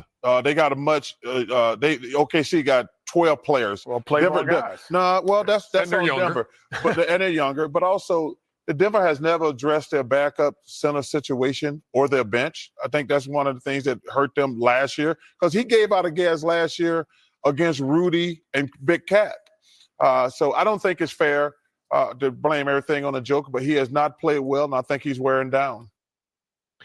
So the game on Friday night, the Oklahoma City-Denver game with the series tied at a game apiece, was truly one of the best sporting event games start to finish that I've watched this year in any sport. It was as intense, as physical, as just desperate both teams, urgency both teams. It was, the defense by both teams in this game was unbelievably hellacious start to finish. Jokic in the game was 0 for 10 on threes. For those of you who don't know, he is, 7 feet. He's also a very good three-point shooter historically. He could not make a three-pointer. It was like most of them were short or long. He just couldn't get them to go. But they ended up winning the game in overtime anyway. Their experience really prevailed in overtime. But at the end of that game, it's like one of those games as sports fans we watch, and it's like you're exhausted watching it because it's so intense. Both teams could barely move at the end of that game. It was on fumes at the end of that. It went to overtime, and Denver won in overtime to take a 2-1 series lead. Well, game 4 was scheduled less than 48 hours later, back in Denver, same place, Mile High. And the two teams, you could see right from the beginning, they were still completely spent physically from what had happened on Friday night. Even OKC in the first quarter, 17 total points. The shooting for both teams was sub 20% in the first quarter. Denver in the first quarter was 2 for 22, but they weren't out of it. And in fact, they came back and took as much as a 6-point lead in the second half.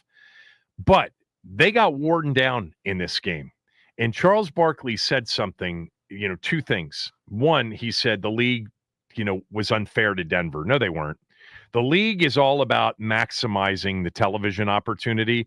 Yesterday was an ABC 3:30 game versus a game on TNT cable at 7 o'clock. They saved Cleveland, Indiana for that. They wanted Nikola Jokic in Denver and the number 1 seed out west featured in that ABC game. Both teams had to deal with it. Oklahoma City is a much deeper team, but that's not on them.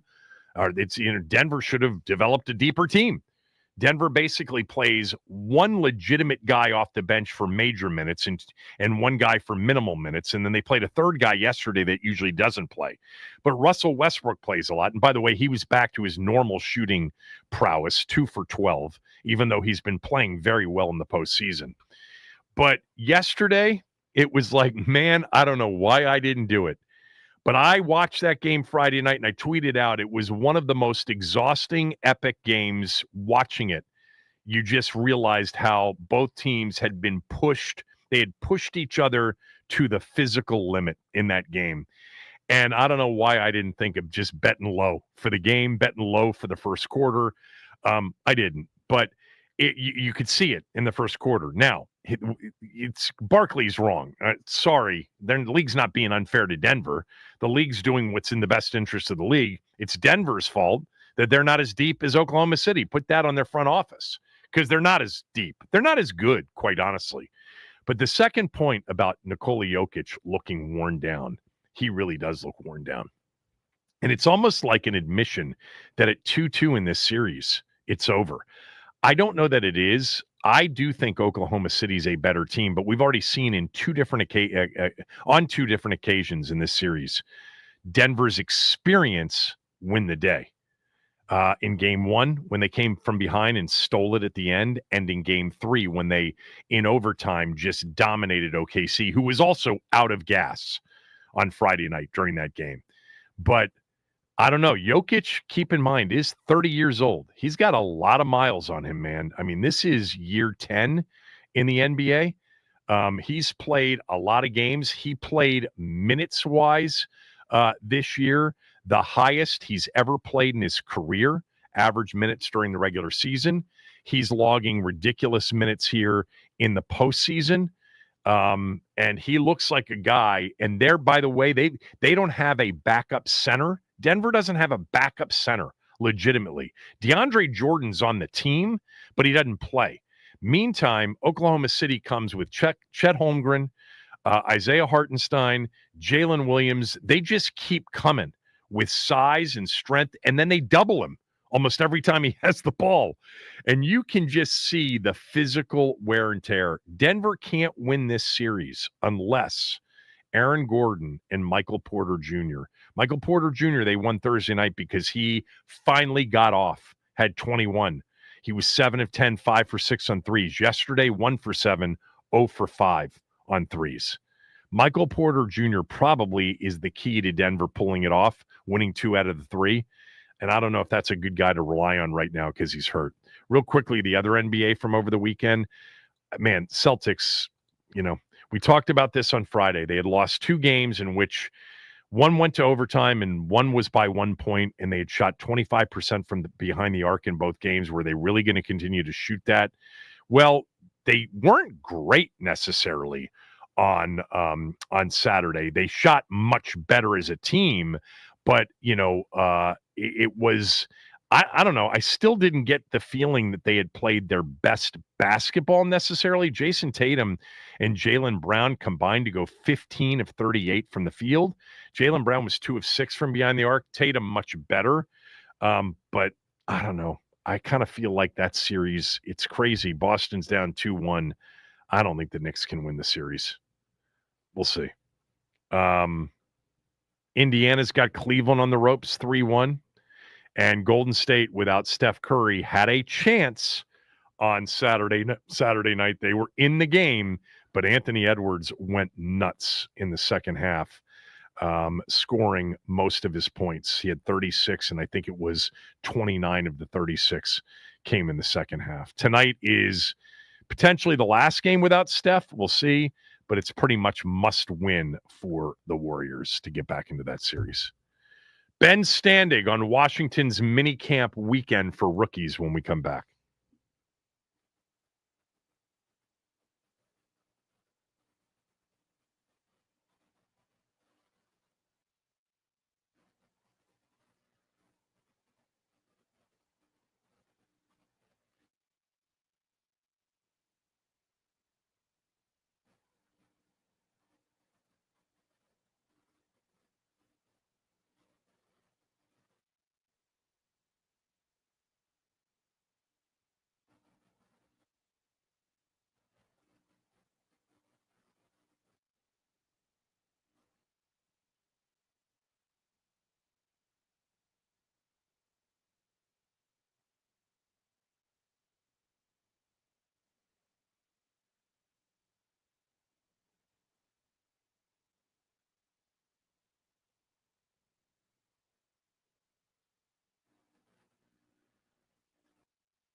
You don't have to know rugby to love rugby. You just have to feel it. The energy, the hits, the nonstop action. Old Glory DC brings it all. And this Tuesday night, as in tomorrow night, 6 p.m., Old Glory's bringing it to NOLA Gold under the lights at George Mason University Stadium in Fairfax. It's not just a game. It's 80 minutes of pure adrenaline, rucks, scrums, breakaway runs, a collision course on grass. And this isn't just any match. It's Military Appreciation Night, Old Glory's biggest military salute ever.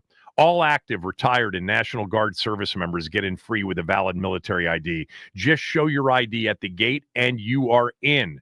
Got friends and family coming along? General admission tickets are just $15. That's live Major League Rugby action for less than a trip to the movies. And before kickoff, author Martin Pegler will be signing his book, Brotherhood, When West Point Rugby Went to War. So if you've never experienced live rugby, this is your shot. This Tuesday night, May 13th, tomorrow night, 6 p.m. at George Mason. Get your tickets now at oldglorydc.com. That's oldglorydc.com. Let's scrum together. Ben Standig is with us. Real quickly, totally off the subject before we start on the weekend. I just have a feeling that you're either watching this or you told me you were watching it. Are you watching The Last of Us? I watched season 1. I have not started season 2 yet. I think I'm going to, but I like season 1. I just haven't gotten to season 2 yet. Okay. Max, are you watching The Last of Us? I played the game when I was a kid, so I kind of haven't really watched much of the show just because I played all the way through it. So that's where. So last night was episode 5, HBO. It was over in 42 minutes. I've never seen in a big series where you're anticipating, a weekly episode. And I'm into the show. I watched season 1 and then I caught up on the first 4 episodes, I think by mid last week or whatever. And it was only 42 minutes. I'm like, how's the show ending now? These episodes are supposed to be somewhere around an hour, right? I don't think I ever remember like a series like this having that short of an episode. Just a comment. I didn't know if you were watching it or not. Yeah, that's interesting. I always wonder how like HBO, it's like a start time might be set, but like it's the ending. That show could have been an hour and 10 minutes too. Like it's very odd how like there's a real set the end to any of it. Yeah, but like the shortest is going to be like 56 minutes or something like that, not 42 minutes. I thought that was very.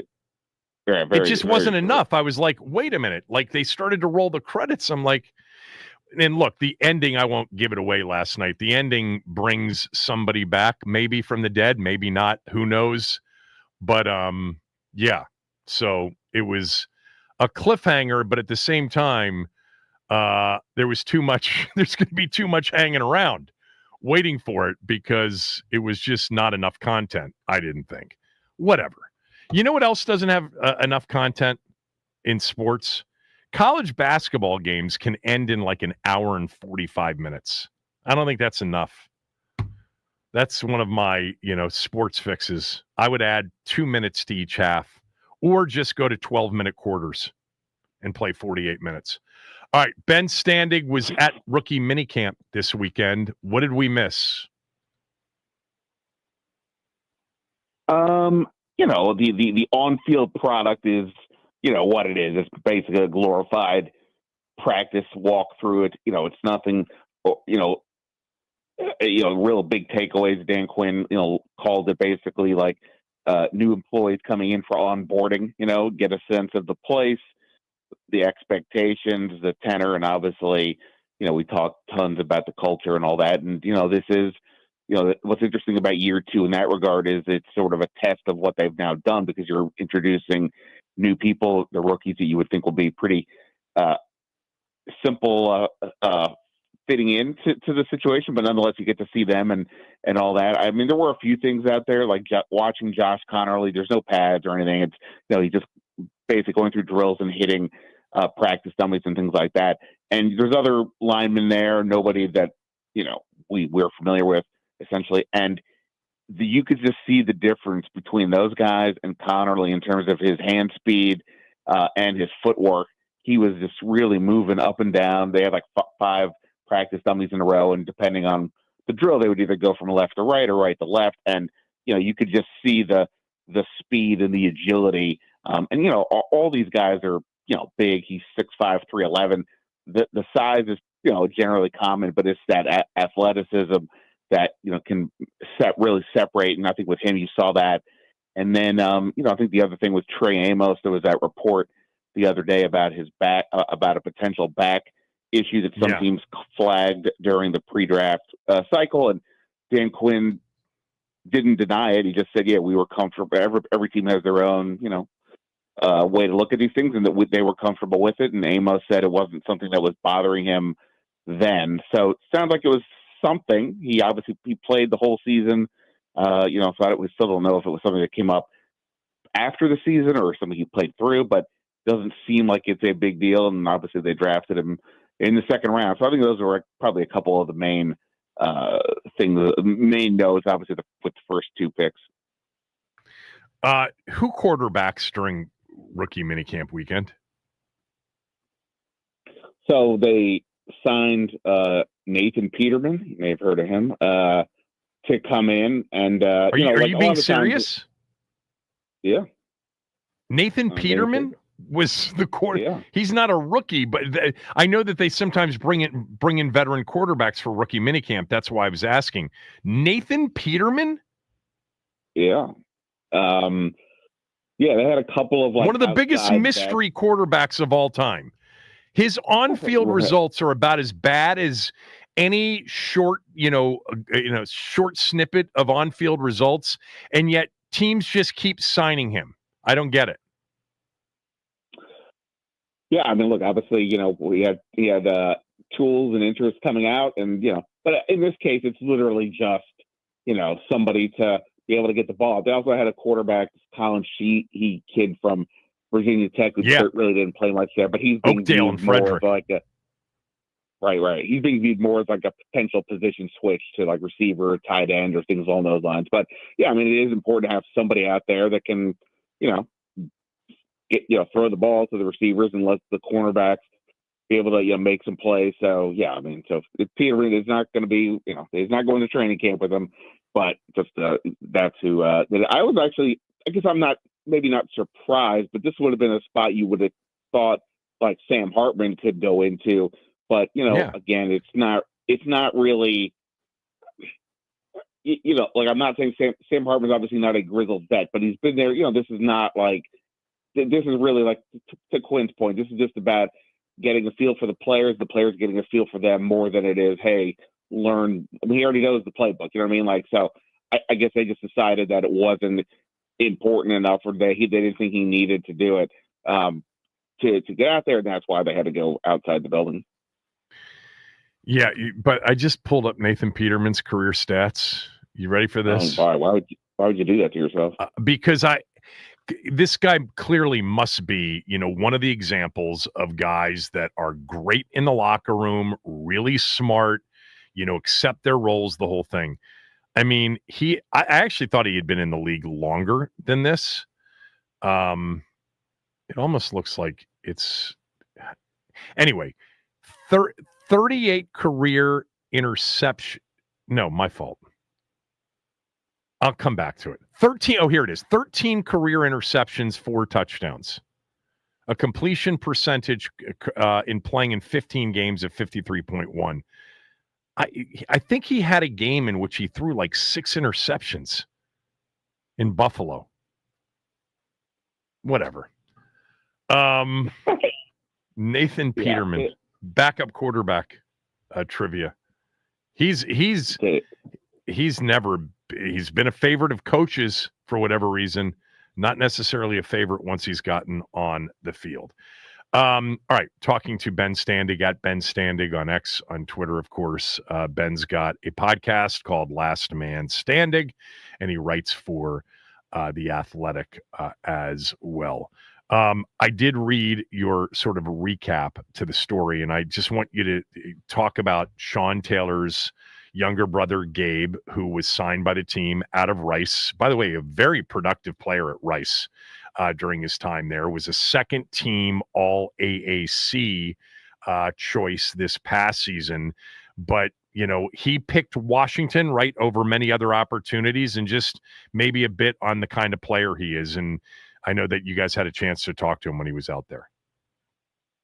Yeah, he said he had other opportunities and he chose Washington. And admittedly, it was, you know, for the emotion, the sentiment of being able to, you know, be at the place where his brother once was. And, he's not the biggest guy. I think they listed him at 5'10", but I want to say his official measurement during the pre-draft is like 5'8". So yeah, definitely, you don't see too many guys at that level, at that size in the NFL. But like you said, he was, by stats, very productive during his time. He had 10, I think he had 10 career interceptions. He can play. But this was, is it possible he gets an invite to training camp? I guess it's possible, but I wouldn't necessarily bank on it. But look, again, this is how for a lot of these guys it is. You have to, just get your shot and see what you can do. But obviously for here, this was much more than that. He said, there was, when he first was given the helmet to go out there, and not that it's the same helmet that his brother had played with, but, seeing the W, Washington has obviously been a huge part of Gabe's life for all the obvious reasons. And he said he just sort of like needed a moment once he saw the helmet and kind of snapped him into, not the same helmet. A certain, yeah, well, I mean, just the idea that it was, Washington and all that. And, then of course there's Sean Taylor signage and otherwise around the building. So, obviously he said it was an emotional moment or two there, but he, got the game face on and went out there and, went through all the drills. And, you can see, just from the little bit work we can see out there, you can see the agility, the aggressiveness with some of the drills, but we'll see what happens. I guess that I imagine, if he said he had other opportunities, he maybe he lands somewhere else. It's possible, but I think I would imagine that was probably it for him here. But obviously a huge day for him, and for so many people who remain the biggest Sean Taylor fans out there. It is wild that all. I mean, Sean Taylor was, it's been a long time. That the fact that it's, all these years later, and it's his younger brother coming through. I was like, wow, it is this kind of wild. Yeah, I think he was 4 or 5, maybe it's 18 years ago that he passed away. Coming up on 18 years, it'll be. That's crazy to think about. But if he's 22, 23 years old, yeah, he was like 5 years old when it happened.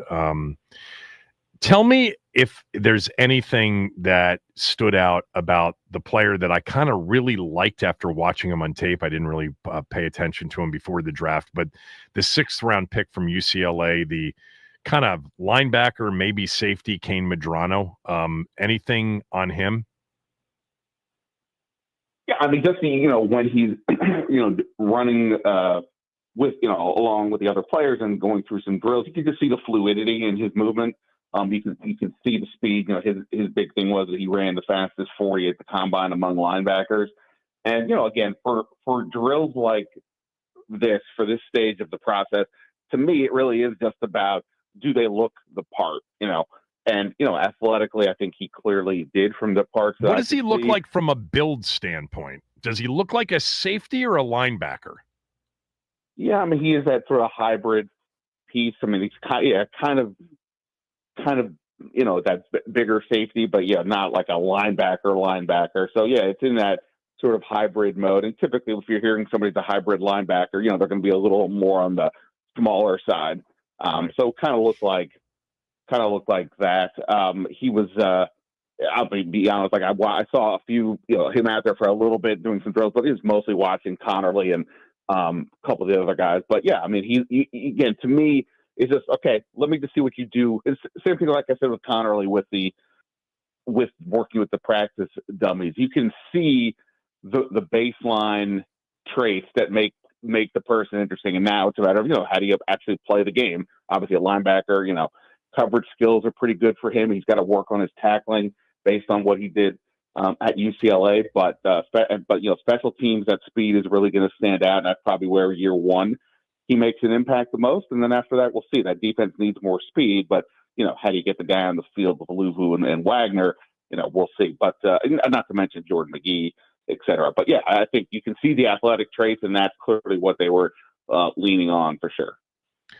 So I mentioned this early in the show. Cleveland fans apparently were really, really concerned after minicamp weekend with their first pick, Mason Graham. He was, picked after they traded back with Jacksonville, allowing Jacksonville to draft Travis Hunter. He apparently vomited at one point during rookie minicamp. Oh, and wow. I just said, people, it's rookie minicamp. I mean, stop. And I'm just, it sounds like here there was no real concern in watching Josh Connerly Jr. There was no videos that put out, nothing said about him, but more positive about Josh Connerly Jr. overall.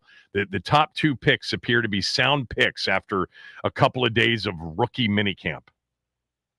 Yeah, no problem. I did put together some clips of Connerly hitting the practice dummies and moving up and down the lines. You can see that on my Twitter feed. You can see like I said, just the speed and the agility, and what looked like. What jersey number is he? 72. Correct. Yeah. Correct. But like I said, I will just to mention, next to where the offensive linemen were set up, were the running backs, and Ja'Cory Krosky-Merritt was one of basically two running backs that were out there. And again, even in training camp, you can't really tell too much about the run game because of the lack of hitting and tackling and things like that. But just from looking at him, 5'11", 208, he looks every bit of that. I always love the number 32 for a running back, so that doesn't help. That doesn't hurt the cause in terms of looking at him. But just watching him go through some of the basic drills that we'll see all the time in a running back practice. You have some barriers there that you get to go kind of weave in and out. And boy, he really does look really smooth. He's got, again, I'm not saying he's the biggest running back in the world, but he's got some good size. He isn't just a scat back out there. So, I think, I don't want to go crazy or anything because it is just rookie camp, but he's one I'm really going to be interested to watch and see because the style, the elements that he brings are something that this group just did not have last year. And, it'll be really interesting to see how do they look to incorporate that. Does he play well enough to justify that? But just looking at him quickly, again, trying to get a feel for the traits, you can see why he could be a pretty attractive piece for them down the line. So just seeing him out there, looks the part. And for me, that's really the big deal when I'm watching a rookie camp practice. Well, I think another reason that you're really interested in that player is we both believe, and we've talked about it a lot, that they are looking for maybe another answer at that position. If it's not this year, it would certainly be next year with nobody under contract after next season. I'll just remind everybody something I said last week. I think I actually told you too. I mean, it took 10 minutes to go and figure this out. But out of the last 10 years, 33 backs selected in the 7th round. Isaiah Pacheco is the only contributor.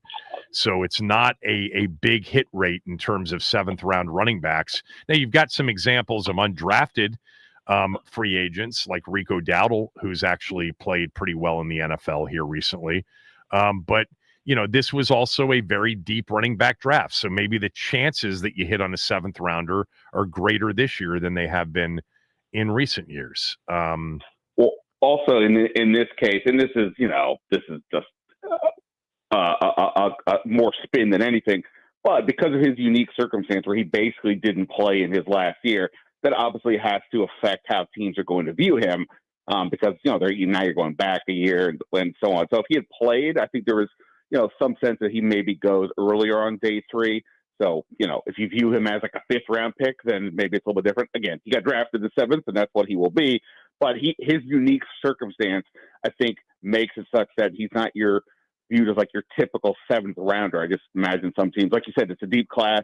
There were other guys who played 10, 12 games last year, and they probably got, more of a bump just from that. But he, based on what his previous work, looked like a guy that could have been picked higher on day 3 if there'd been more recent tape. I bet you some of those 7th rounders have, those extenuating circumstances, maybe not around the specific, just playing one game before being ruled ineligible, but injury or, whatever. Sometimes that's why they go there. Who knows? What else? Anything else that we're missing from asking you about over the weekend? I mean, they're not back at it until the end of the month with OTAs, right? Yeah. I mean, I think, Dan, this is not about the rookies. This is about the schedule. Your topic. Have I already missed it? Have you already done the mock schedule? Yes. So I'm sure I presume you have the Madrid game in there. Well, I did, but, again, and I think I actually mentioned this to you maybe on Friday, I actually had that before it got leaked. Yes. Yeah. Oh, 100%. Yes. Yeah. Yeah.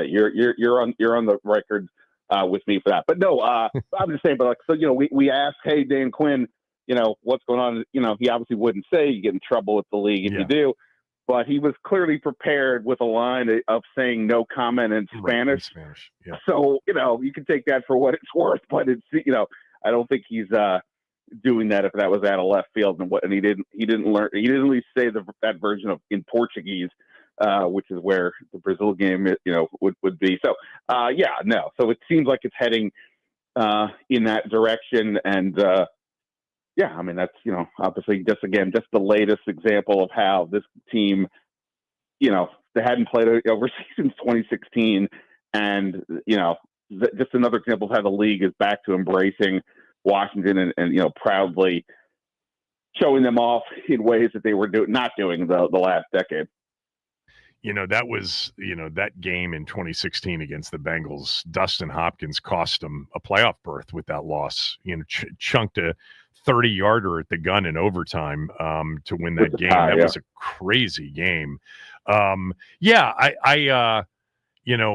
think now the interesting thing is just, week 1, because it's not Philly on Thursday night. We know that now officially. Dallas is going to open up at Philly. I had mocked Dallas on the road Sunday Night Football. That's not going to happen with Dallas playing Philly on opening night. Kansas City's not going to happen because it looks like they're going to open up in Brazil. So it's going to be interesting to see what their opening game is. I think it's still going to be either Sunday night, I would say Monday night. No, actually, I think the top 2 choices would be 4:25, that Fox doubleheader game, or Sunday Night Football. I don't think we're going to see a Sunday 1:00 game in week 1.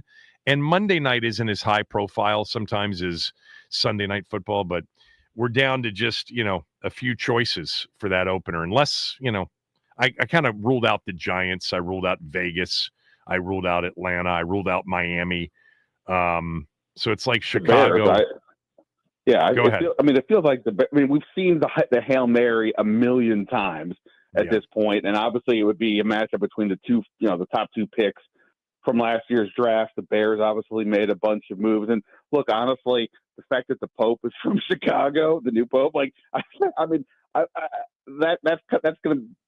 I bet that's some sort of a factor. I mean, again, if you're looking at Washington and just saying who to pick, I mean, everybody's making the jokes and all that. So, to me, the Bears make a lot of sense. I don't know what the Bears situation is. You've looked at that, you've looked at all the permutations, and I haven't, but that one just seems to me to make a lot of sense.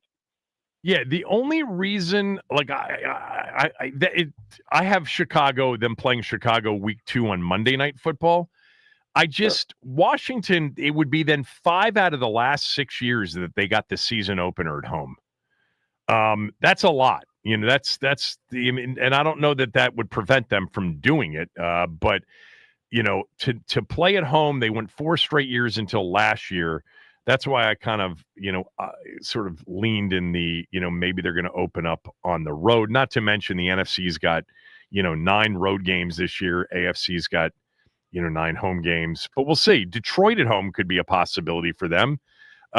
Somebody like Denver at home, could be a possibility. Green Bay at Lambeau could be. Who knows? We'll see. Well, I think the fact that we've already discussed the idea that the schedule is harder, and the fact that you could look at almost all these games and there's maybe only 2 or 3 you'd be like, that doesn't seem like that interesting. All the other ones are I can easily see what the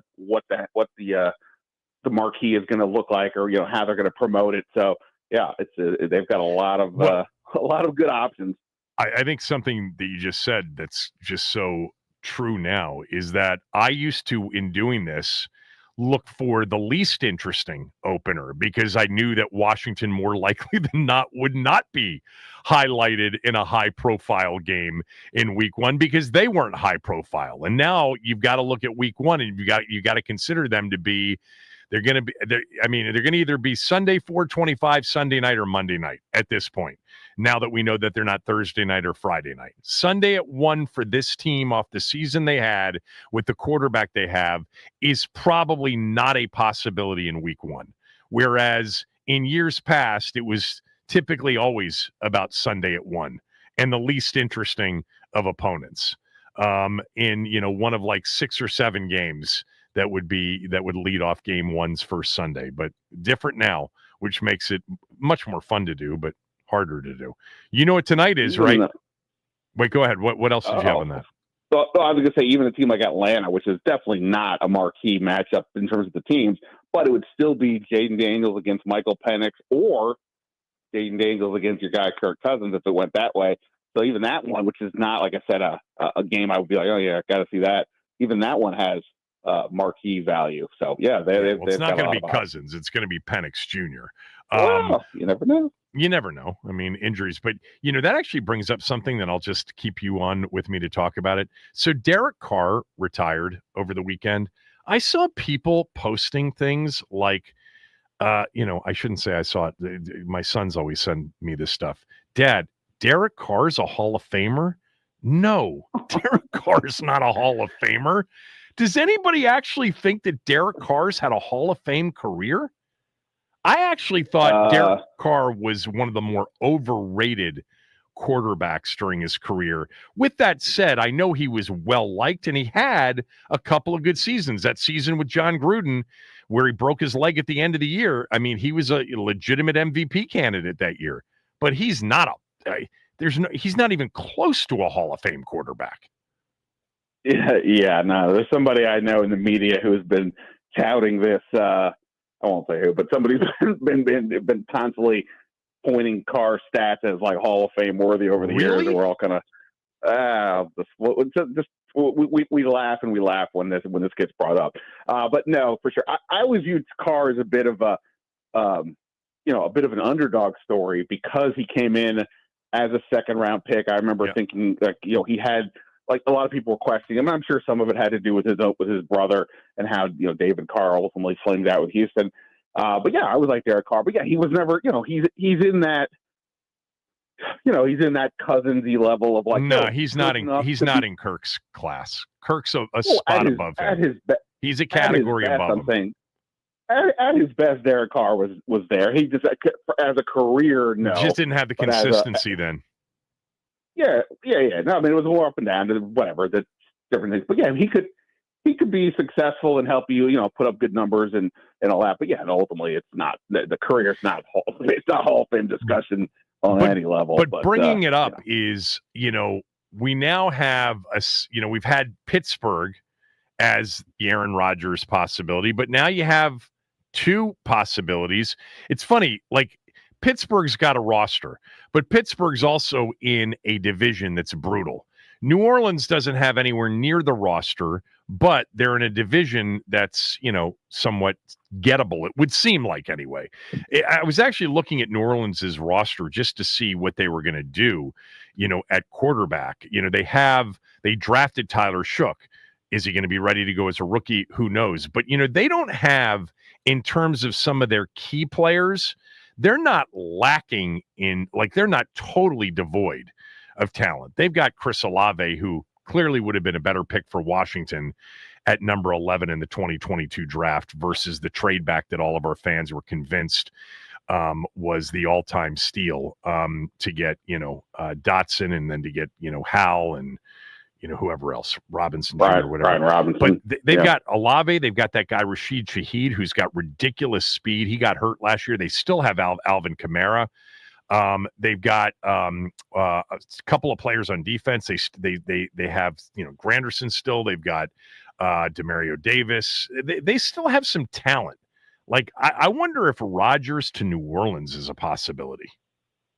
So if I'm New Orleans, this is a get out of jail free card that they just got with Derek Carr retiring. They have been in cap hell forever. Yep. To me, like when it was that Cliff Kingsbury talk, I was like, I never bought her for 1 second. To me, the Saints are the worst job in the league going into this offseason because they don't have great talent. They're fine, but they're sort of middle, and they don't have, the quarterback situation, even with Carr, is dicey, and their cap situation is awful. And just every year, they play this game of, kicking the can down the road.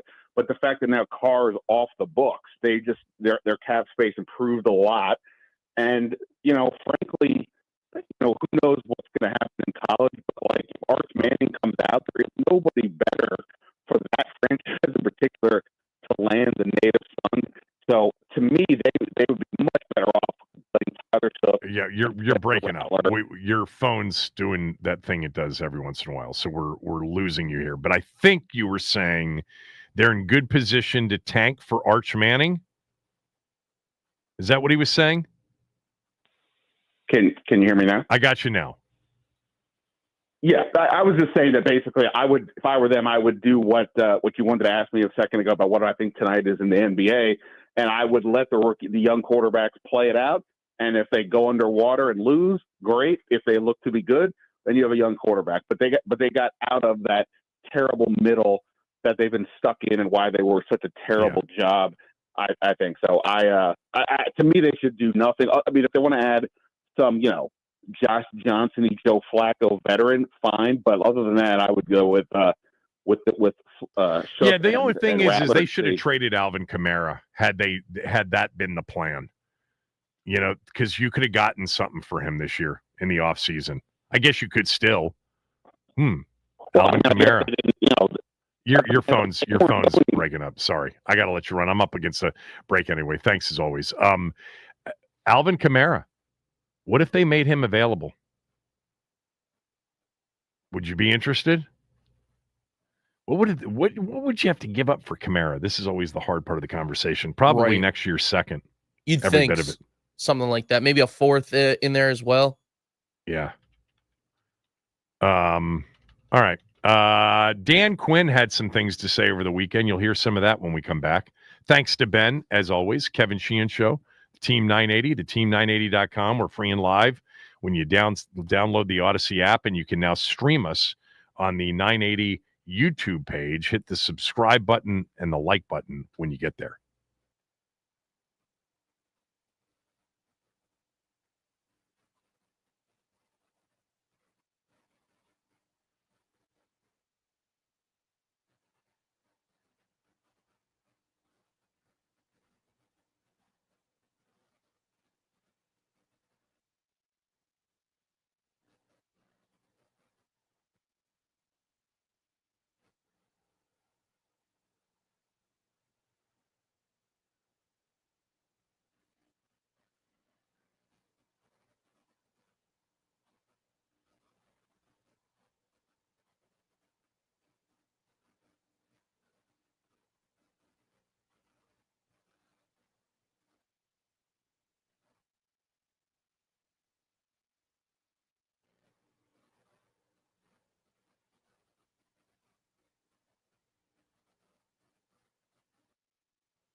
So as we just heard from Ben Standig, rookie minicamp over the weekend, Nathan Peterman was the quarterback out there. That's crazy. This from Chuck. Chuck writes, Alvin Kamara's too old. Why would you even? I don't know. He's 29 going on 30. He's got 2 years left on his deal. This, by the way, would presume that Ben's, thought of now that Derek Carr's contract is, off the books, now that he's gone, that you just go with, the rookie Tyler Shook, or Spencer Rattler or Jake Haener. And if it works out, great. If it doesn't, then maybe you're in position next year to draft Arch Manning. And he can play with, the team that his grandfather played for, and play in the town in which his father actually grew up in. I don't think the Saints roster is like bottom barrel. It's certainly not top half of the league, and they don't have much depth, but there are some players like Kamara and Chris Olave and Rashid Shaheed, on offense, and they've got some playmakers on defense. Remember, they re-signed Chase Young too. But yeah, if Alvin Kamara, like if they decided to go kind of full in, we're really going to not try to be great this year, and we're going to get rid of Kamara while you can still get something for him at 29 years old with 2 years left on his deal, I think it would require a minimum of a second. I don't know, maybe it would be a third and a fourth, or a third and a fifth. He's not a big cap number this year. He's at $10 million this year, then $18 million next year. But imagine Alvin Kamara and Jaden Daniels side by side. Yeah, I'd be interested in any kind of player that's elite level as a playmaker at the running back position or the wide receiver position. So yeah, count me in as interested. You always have to put the caveat of what's it going to cost you.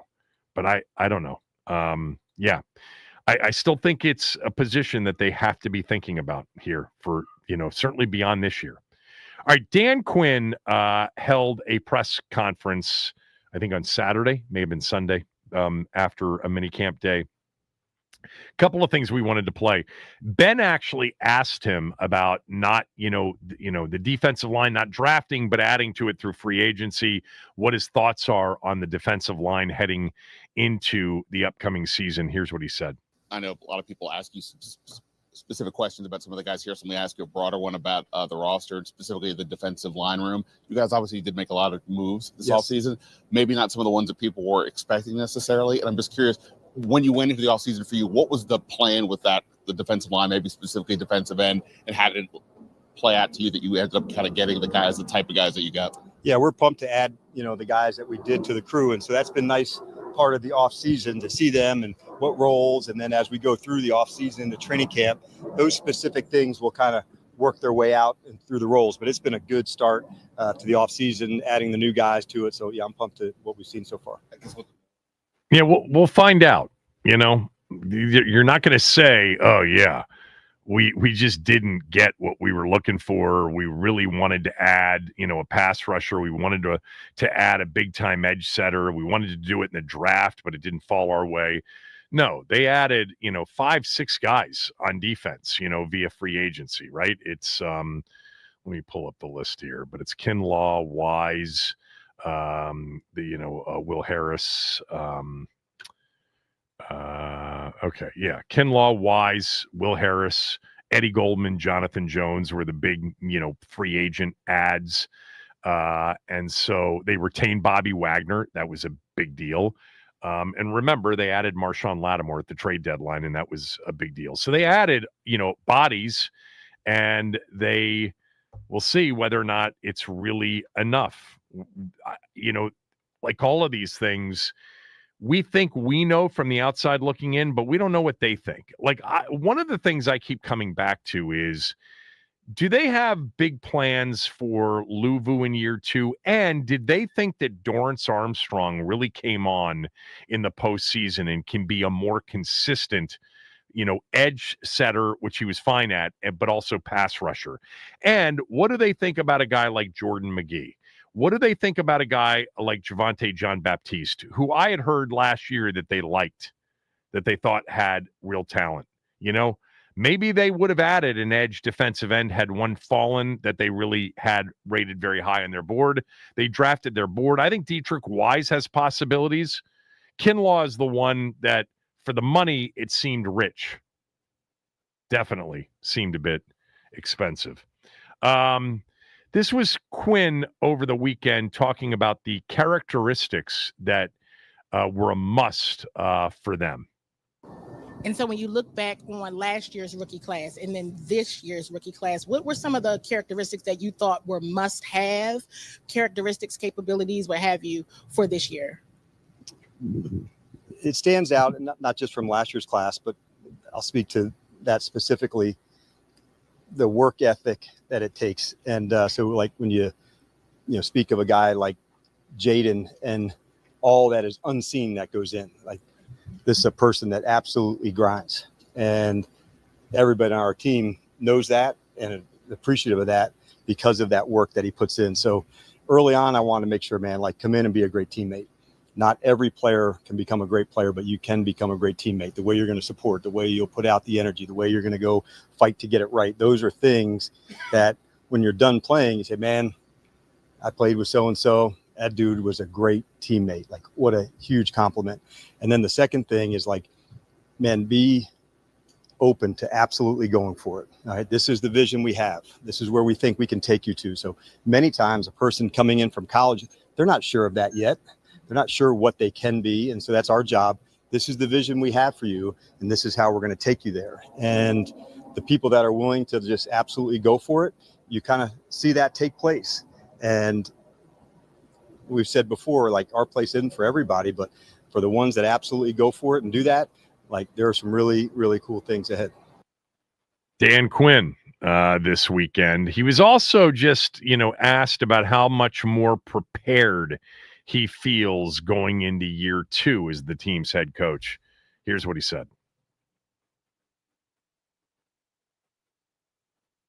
Number 10. Just fire number 10. Hey, Dan, how are you doing? Good. How are you? Good. At this time last year, I'm sure there were a ton of unknowns, being it was your first year. This time, though, however, 1 year later, how much more comfortable do you feel and truly your staff feel at this point? I would say I'm as excited for sure because of what's ahead, how the roles. So it may be different because it's not our first practice together, but what I can say is I have the same level of excitement to push it and develop and see where we can take players to. So that part feels good. It's the same energy that goes into it for sure for me. And so that's why we're not going to miss one step of their development. That was Dan Quinn from over the weekend. If you're wondering like how the rest of the schedule plays out, so they will have a veteran minicamp at some point. I think that's in early June. But the next days of note in this off season come on the end of the month. They'll have OTA days. You get 9 of them. They'll have, coming off of Memorial Day weekend, they'll have a couple that week, couple the following week, and then I think there's one last day. And then they do a veteran mini camp June 10th to 12th, and then that's it until training camp. And training camp will open, I think, a little bit earlier than typical because the regular season will start maybe a day or two earlier than normal. Because the first preseason game will likely be on the weekend of August 8th, 9th. That's a Friday, Saturday. And so you'll get that camp probably a week before that, I think. And then we'll see whether or not they have, some of those joint practices like they had last summer twice with the Jets and the Dolphins. All right, Caps go for it tonight in Game 4, trying to even it up. Max will give us his prediction. He's into hockey. I've got one other thing that we haven't talked about today, NFL related. We'll get to that when we return. Kevin Sheehan Show, the Team 980 and the Team980.com.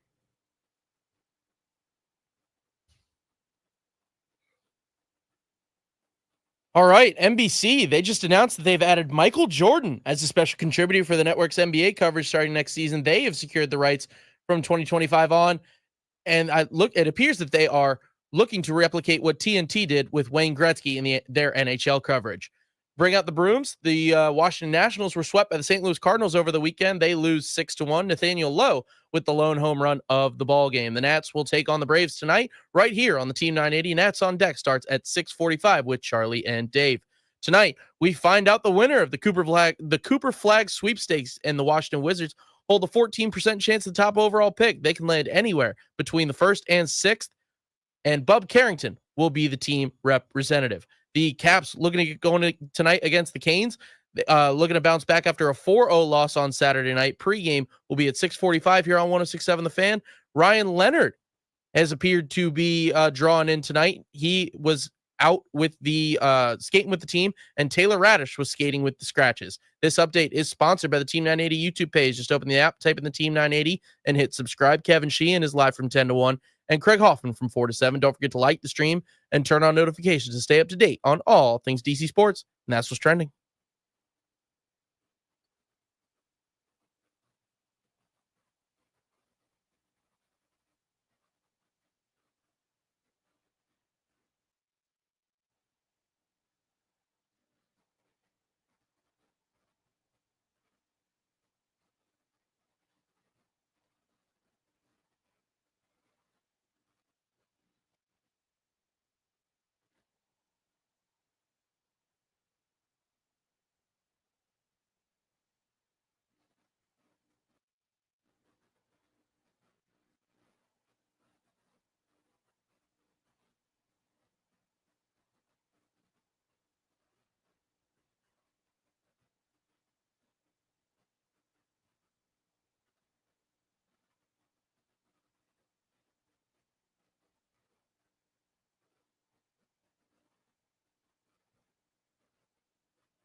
One thing that I would not pay attention to over the next couple of days is strength of schedule numbers.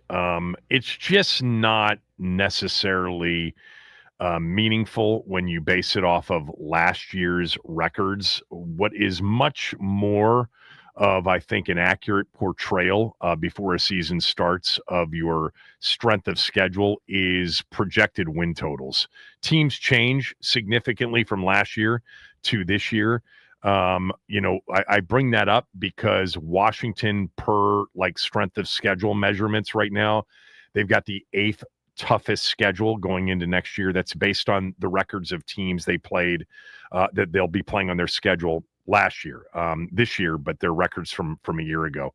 The NFC East has the NFC North and the AFC West. So the Giants, Cowboys, Eagles, and Washington are all going to have, based on how well that NFC North did last year, they're going to have tough schedules. Same with the AFC West going in, but it's not necessarily a great reflection of what it will ultimately be. All right. Caps, Hurricanes tonight, game 4. Feels like must win for the Caps, but I wouldn't say that. In hockey, who the hell knows? I mean, they could certainly come back from down 3-1, but what do you think, Max? What do they need to do to win this game? How do they play as well as they played on Saturday, but have it turn out better on the scoreboard? Yeah, they need to do everything that they did in game 2, just stymieing Carolina physically, just getting in front of them, throwing the stick out there whenever they try and get something in front of Logan Thompson. Keep blocking shots, like keep throwing the body on the line. I know it's going to hurt, but it's the playoffs, so you got to suck it up. So I think the Caps are going to bounce back tonight. I won't say it's a must win, but I will say it is a can't lose. Well, they can't tie. That's true. We know that. That's true. Yeah. So it's going to have to be one or the other. Look, tonight before basketball gets started and as Caps are getting started, the NBA draft lottery. I mean, if the Wizards were to win the lottery, that's a big topic on tomorrow's show. I'll do Cooper a flip. Flag to Washington. I'll try a flip tomorrow. I promise. Chris Russell next, everybody.